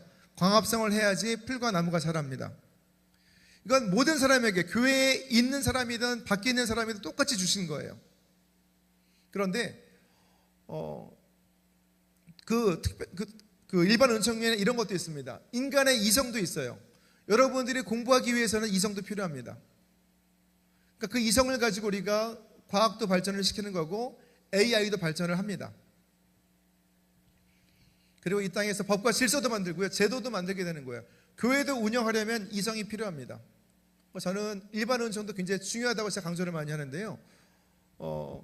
일반 은총 관련해서 제가 질문을 하나 드려볼게요. 자, 여러분 프루이데이 캠프 오셨지만 혹시 여러분 가족 여행을 하게 됩니다. 제주도 한번 가볼까요? 자, 제주도로 가는데 두 가지 항공기 옵션이 있어요. 하나는 신실한 크리스천 기장입니다.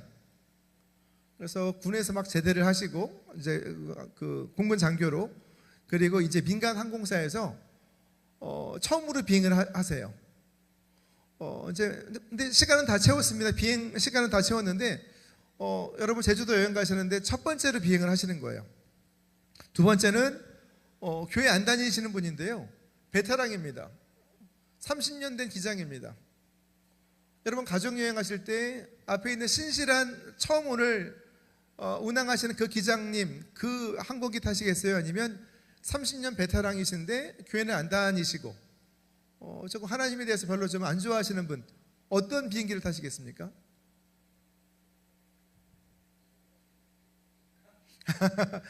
가격이 똑같다면요? 똑같이 대한항공이나 해두죠. 두 번째요, 조금 더 쉬운 질문을 드려보겠습니다. 뭐 좋은 사례는 아니지만 가족 중에서 암이라고 해볼까요? 좀 어려운 병에 걸리신 분이 계세요. 수술을 해야 됩니다. 수술을 해야 되는데 첫 번째 분은 청년부 의대 재학 시절부터 청년부를 열심히 섬겼고 인턴 레지던트 할 때도 굉장히 시간마다 교회를 섬겼던, 봉사도 하고 이런 신실한 청년이 이제 레지던트 전문의가 되어서 첫 번째로 이제 외과 수술을 하는 겁니다. 두 번째는 이분은 무신론자예요. 하나님은 없다. 그런데 인턴 레지던트 끝나고 임상도 거치시고 박사 학위가 있는 대학병원의 외과 과장이세요. 자, 다시 한번 말씀드리면 첫 번째는 이제 레지던트 전문의를 따고 첫 번째로 굉장히 뜨겁게 신실하게 기도하시는 분입니다. 처음으로 수술을 집도하시는 젊은 외과 전문의. 두 번째는 30년 경력의 박사학위가 있는 대학병원의 외과과장. 누구에게 여러분 가족의 수술을 맡기겠습니까? 이거는 생각할 이유가 없죠. 저는 무조건 두 번째입니다. 이게 일반 은총이에요. 하나님이 이 땅의 모든 사람에게 주신 하나님의 형상으로서의 독특한 은혜죠. 이런 걸 구분을 잘 해야 됩니다. 그러니까 어때요? 우리가 이 땅에서 하나님께서 주신 소명을 잘 이루려면 공부를 잘하고 못하고 떠나서 하나님 주신 기회들을 우리가 잘 누려야 됩니다. 이게 여러분 우리 프루이데이 캠프에서 향유냐 활용이냐, 그런데 하나님을 향유하기 위해서는 이 땅에서 주신 것을 우리가 나 자신을 위한 것은 정말 개인적인 누림이 될 수 있겠지만 그것이 아니라 하나님을 바라보고 누리고 준비하는 것은 하나님을 향유하는 것으로 하나님을 기뻐하는 것으로 연결될 수가 있습니다. 그래서 우리에게 주신 시간과 재능을 잘 사용을 해야 돼요. 자, 혹시 여기까지 질문 있습니까?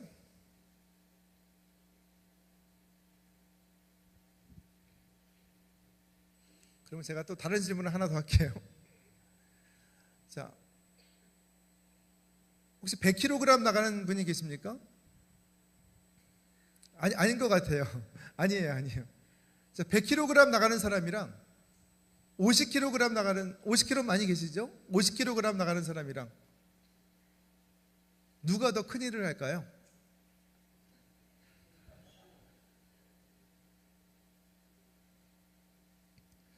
질문이 어렵습니까? 자, 이렇게 얘기를 하죠. 10,000명 모이는 교회랑 100명 모이는 교회랑 어떤 교회가 더 큰일을 할까요?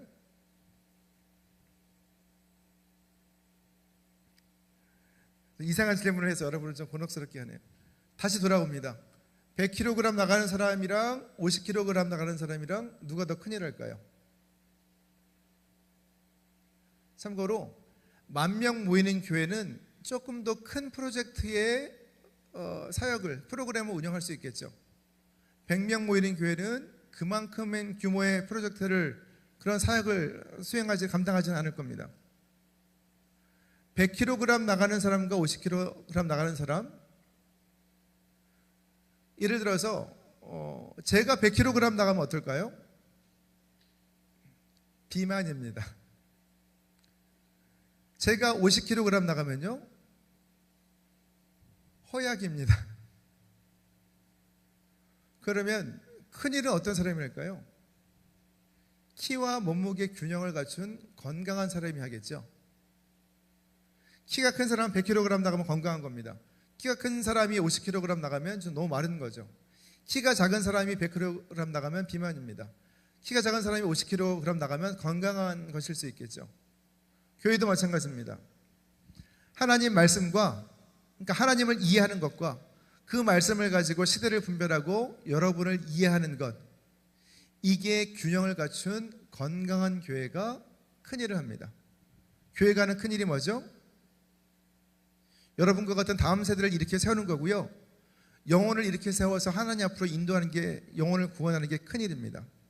그 일을 위해서 하나님께서 저 여러분 부르셨고요, 프루이데이 캠프로 여러분들을 초청하셨어요. 오늘 이 특강 세미나 시간뿐만 아니라 계속 이어지는 일정 가운데서 하나님께서 여러분들에게 동일한 음성을 계속 들려주실 겁니다. 그 가운데서 여러분들이 하나님의 음성을 깨달아 아시길 바라고요, 하나님께서 순간순간 주시는 음성에 귀를 기울이실 때 여러분들에게 마음에 순복음 의정부 교회 가운데, 여러분의 삶 가운데 비전이 계속 생겨나기를 저도 함께 기도하겠습니다. 시간이 조금 남았는데요, 우리 함께 기도했으면 좋겠어요. 제가 사실 강의를 좀 더 이어갈까 하다가 기도하는 게 더 나을 것 같아요. 그래서 하나님께서 우리에게 은혜 주시고 감동을 주셨고, 하나님께서 깨닫게 하시고 프루이데이 캠프를 통해서 하나님의 마음을 담게 하셨습니다. 그 가운데서 반주도 좀 해주셨으면 좋겠고요. 그래서 하나님께서 우리 마음 가운데 우리를 불러주셨는데 그냥 부르신 게 없습니다. 하나님이 괜히 하신 게 없어요. 제가 주어진 시간 2시까지인데요 조금 일찍 마칠 수도 있지만 잠깐 뜨겁게 기도했으면 좋겠습니다. 그리고 내일은 슬라이드가 오늘보다 좀 훨씬 많아요. 그래서 오늘 중간에 여러분들이 관련된 이론 부분에 있어서 중학생들이 많아서 제가 많이 넘겼습니다. 또 지금 또 Q&A를 하는 것보다 같이 기도하면 좋을 것 같아요. 자, 우리가 잠깐 아까 있었던 찬양이 뭐가 있었죠? 주의 나라가 임할 때 주제가 곡입니까? 그거 부르시고 우리가 함께 기도하는 시간 갖겠습니다.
영광과 존귀 능력과 위엄 놀라운 사랑의 기적의 하나님 지금 이곳에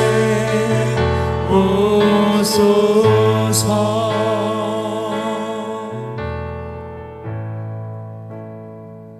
이제 함께 기도하기를 원합니다.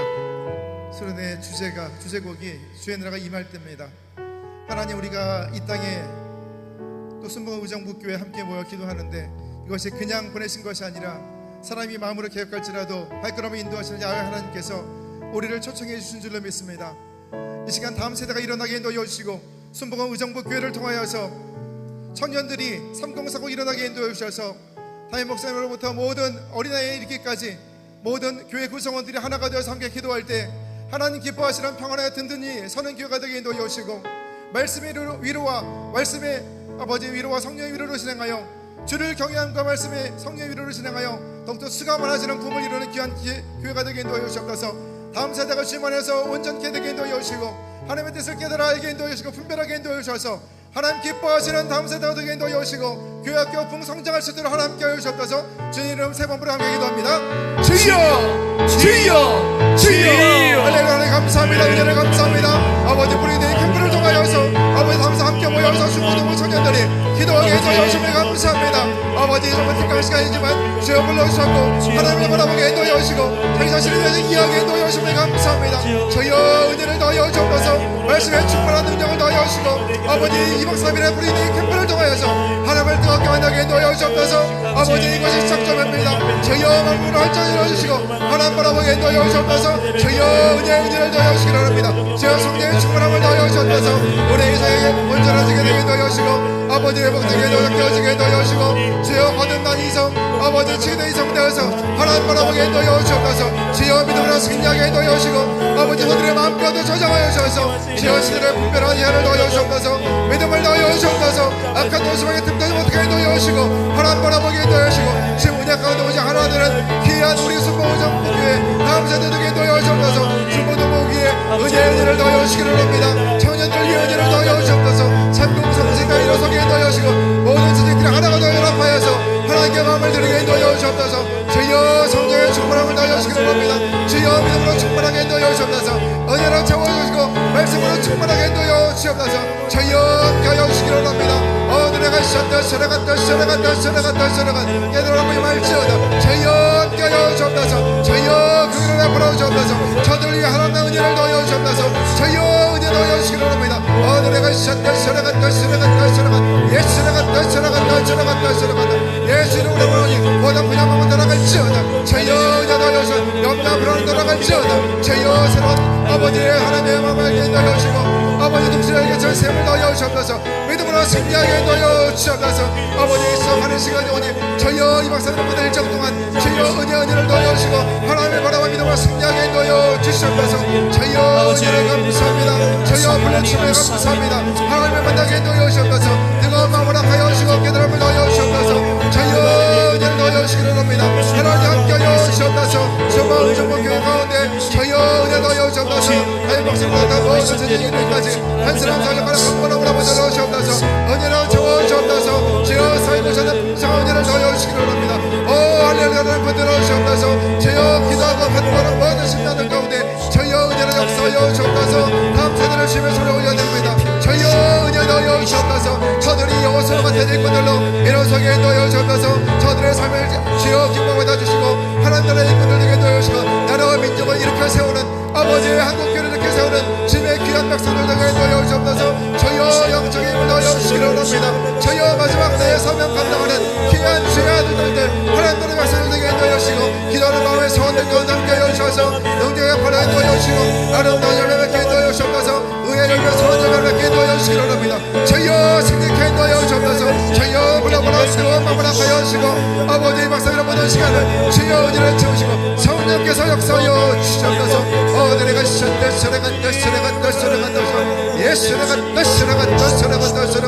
할렐루야 들어오심을 감사합니다. 주여 은혜를 주심을 감사합니다.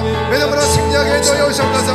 하나님 바라보게 인도하여 주옵소서. 주여 껴여 주심을 감사합니다. 아버지 주여 은혜 베풀어 주옵소서. 할렐루야 역사하여 주시기를 합니다. 아버지 하나님 들어오심을 감사합니다. 다음 세대 아버지 주님의 내 가운데 정말 의정부교회 다음 세대를 주여 기억하여 주시고 아버지 기도할 때 시온의 일을 활짝할 리가 인도하여 주옵소서. 주여 주님의 은혜 가운데 가게 인도하여 주시기를 합니다. 주여 뜨거운 마음을 하여 주옵소서. 할 길을 밝히 보여주시고 아버지 인도하시는 주님의 은혜 가운데 가게 인도하여 주옵소서. 모든 길을 마음을 열어 주옵소서. 뜨거운 마음을 하여 주옵소서. 주여 충만한 은혜 아버지 역사하여 주시옵소서. 할렐루야 감사합니다. 주여 함께하여 주시길 감사합니다. 은혜 더하여 주옵소서. 성령의 충만함을 더하여 주옵소서. 아버지의 시간 깨달음을 더하여 주시기를 합니다. 주여 하나님의 음성을 내게 인도하여 주옵소서.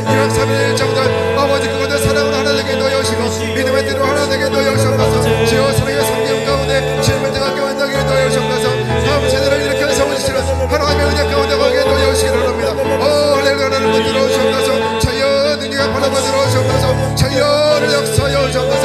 할렐루야. 하나님 감사합니다. 저희와 함께하여 주시옵소서. 저희와 은혜를 채워 주시옵소서. 할렐루야. 하나님 감사합니다. 저희와 함께하여 주시면 감사합니다. 내가 샤샤샤샤샤샤샤 할렐루야. 내가 샤라라라라라라라라라라 예샤라가다 샤라가다 샤라라라라라라라 하나님 내가 샤샤샤라가다 샤라라라라라라라 저희여 은혜 넣어 주옵소서. 뜨거운 마음으로 하여 주옵소서. 하나님 만나게 넣어 주옵소서. 저희여 은혜를 넣어 주옵소서. 저희여 함께 하시고 역사여 주시고 하나님께서 부끄럽게 나라게 넣어 주옵소서. 저희여 각 사람을 주여 부르셨음을 믿습니다. 주여 우리 신년들 가운데 저희여 마음의 문 열려지게 넣어 주옵소서. 하나님 바라보게 넣어 주옵소서. 주여 깨달음을 넣어 주옵소서. 아버지여 이상이 깨어지게 넣어 주시고 허락을 맡겨주고 넘어지게 넣어 주시고 감사의 바라보게 넣어 주시고 할 길을 밝혀보여주시고 진로 가운데 하늘 가운데 저희여 의심하는 마음 들어가게 넣어 주시고 염려 불안 사라지게 넣어 주시고 근심과 따라가게 넣어 주시옵소서. 저희여 은혜를 주옵소서. 할렐루야. 하나님 들어주시기를 원합니다. 내가 샤라가다 할렐루야. 하나님 들어주시옵소서. 믿음에 믿음을 넣어주시고 능력에 능력을 넣어주시고 은혜 위에 은혜를 넣어주셔서 다음 세대의 여호수아 같은 인간으로 저희여 하나님께 원드리는 귀한 다음 세대가 아버지의 순복음을 전복기를 통해 길러지게 넣어주시고 나라 민족을 이끌어가는 귀한 참 아버지 다음 세대에게 넣어주셔서 저들의 심령 가운데 오늘도 함께 하시고 아버지 하나님을 함께 넣어주시기를 원합니다. 저희여 오늘도 함께 역사해 주옵소서. 저희여 그 은혜 부어주시옵소서. 할렐루야. 하나님 감사합니다. 은혜를 감사합니다. 저희여 함께 여주심을 감사합니다. 아버지 함께 여주심을 감사합니다. 아버지 저들 심령 가운데 뜨거운 마음을 하여 주옵소서. 하나님의 부르신 음성을 느끼게 넣어 주옵소서. 주여 결단하게 넣어 주시고 아버지의 뜨거운 마음을 하나님 앞에 다시 한번 아버지 마음을 드리게 넣어 주옵소서. 저희여 함께 하여 주옵소서. 아버지 은혜를 감사합니다. 아버지 저들의 영광의 강건함을 한번 들어 주옵소서. 아버지 땅에 매이지 않도록 넣어 주시고 하나님 바라보게 넣어 주시고 하나님을 향하고 하나님을 드리고 하나님의 은혜를 가운데 가며 아버지 하나님께서 보내주시는 귀한 역사 가운데 하나님의 뜻을 이루어가게 넣어 주옵소서. 먼저 그의 나라와 그의 이름과는 귀한 다음 세대에게 넣어 주시고 모든 것을 넣으시는 하나님의 은혜 가운데 가게 넣어 주옵소서. 저희여 은혜를 감사합니다. 저희여 받들어 오심을 감사합니다. 하나님 나라가 셨다셨다셨다셨 아버지 함께 여호수아 역사여 주옵소서. 제 믿음으로 승리하게 넣어 주시고 아버지 마음으로 장렬 하시기를 원합니다. 앞으로 일전도 주의 손을 올려드리니 저희여 함께 하여 주시옵소서. 저희여 함께 역사여 주옵소서. 할렐루야. 뜨거운 마음으로 받들어 오시옵소서. 하나님 인도여 주심을 감사합니다. 저희여 함께 하여 주옵소서. 내가 샤라가다 할렐루야. 내가 샤라가다 할렐루야. 하나님 받들어 오시옵소서.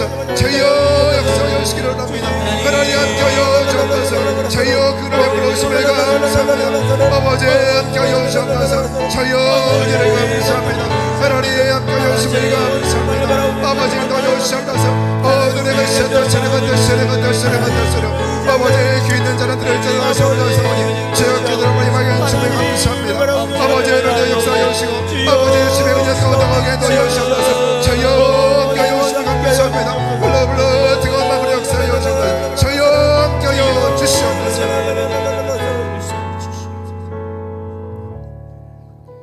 할렐루야. 사랑의 하나님 감사합니다.